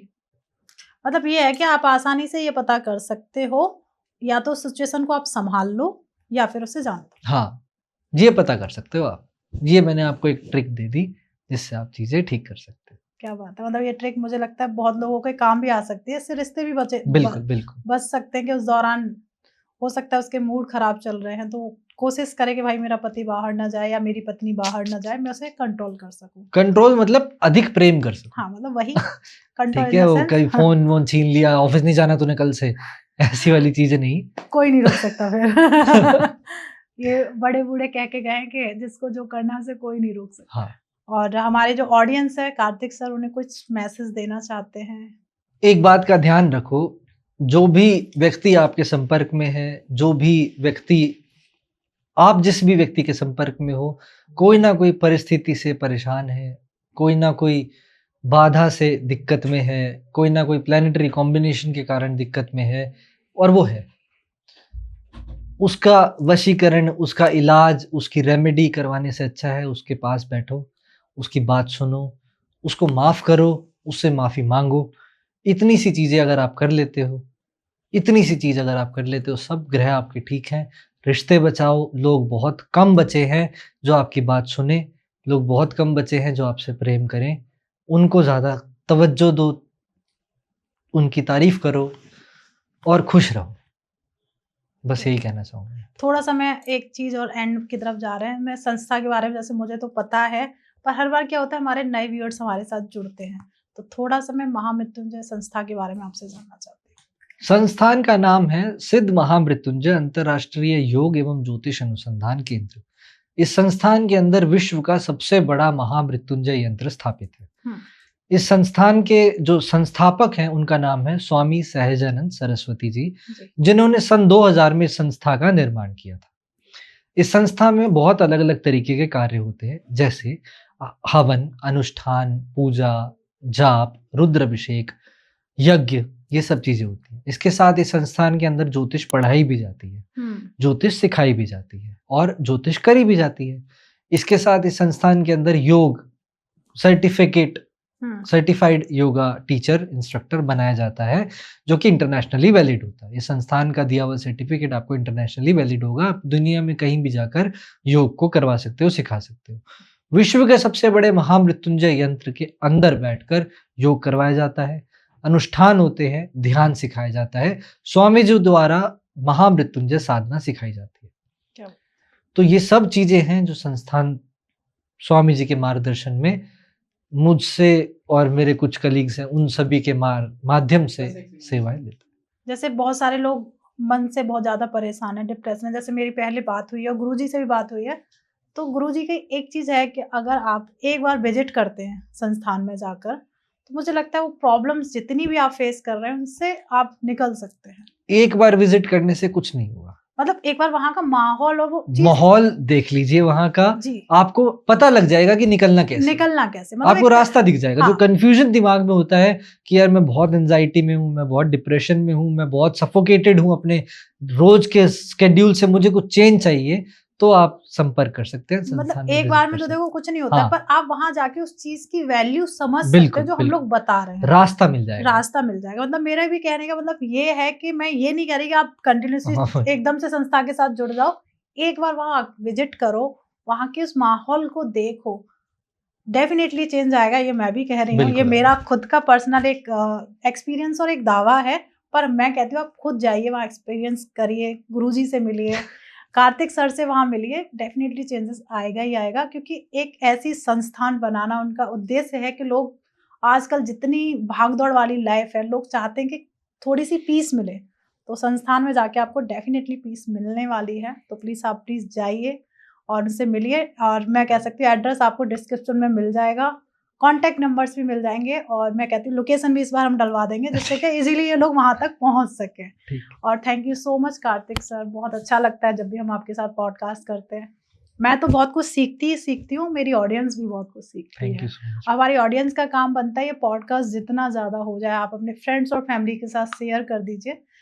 और सबसे बड़ी बात आती है, जब ये कोई पॉडकास्ट सुनेगा तो इसमें कोई फालतू की ऐसी चीज़ें नहीं बताई गई जो एक्चुअल में हैं। किस तरीके की प्रॉब्लम फेस कर रहे हो, वो सारी चीज़ें इसके अंदर हैं। बहुत सारे प्रश्न, बहुत सारे सवाल आपके दिमाग में आएंगे कि मेरी लाइफ में तो ये प्रॉब्लम चल रही है, शायद भारती जी ने ये बात नहीं पूछी है। तो प्लीज़ परेशान मत होइए, कमेंट बॉक्स खुला हुआ है, उसमें भर भर के कमेंट करिए। मैं रिक्वेस्ट करूंगी कार्तिक सर से कि वो प्लीज़ वहाँ जाके आंसर अपनी टीम के द्वारा दिलाएं। और सर का कॉन्टैक्ट नंबर और डिटेल्स आपको डिस्क्रिप्शन में मिल जाएंगे, आप कनेक्ट भी कर सकते हो अपनी किसी भी प्रॉब्लम्स के लिए। और प्लीज़ चैनल सब्सक्राइब कर दीजिए, फ्री ऑफ कॉस्ट है। जैसे ही आप सब्सक्राइब करेंगे, आप हमारे चैनल के द्वारा आप हमारे फैमिली के एक हिस्सा बन जाएंगे और हर एक वीडियो आपको मिलेगी। जैसे ही वीडियो डलेगी नोटिफिकेशन आएगा, आप उसमें और कुछ ऐसा मिलेगा जिससे आपकी लाइफ हो सकता है चेंज हो जाए। कभी कभी ऐसा होता है कि वीडियो में कुछ ऐसा होता है, कुछ ऐसी बातें होती हैं जिससे लोगों की लाइफ चेंज हो जाती है। तो प्लीज़ फैमिली का हिस्सा जरूर बनिएगा। मिलते हैं एक नए एपिसोड में। जब तक आप अपने घर में स्वस्थ रहें, मस्त रहें। राधे राधे।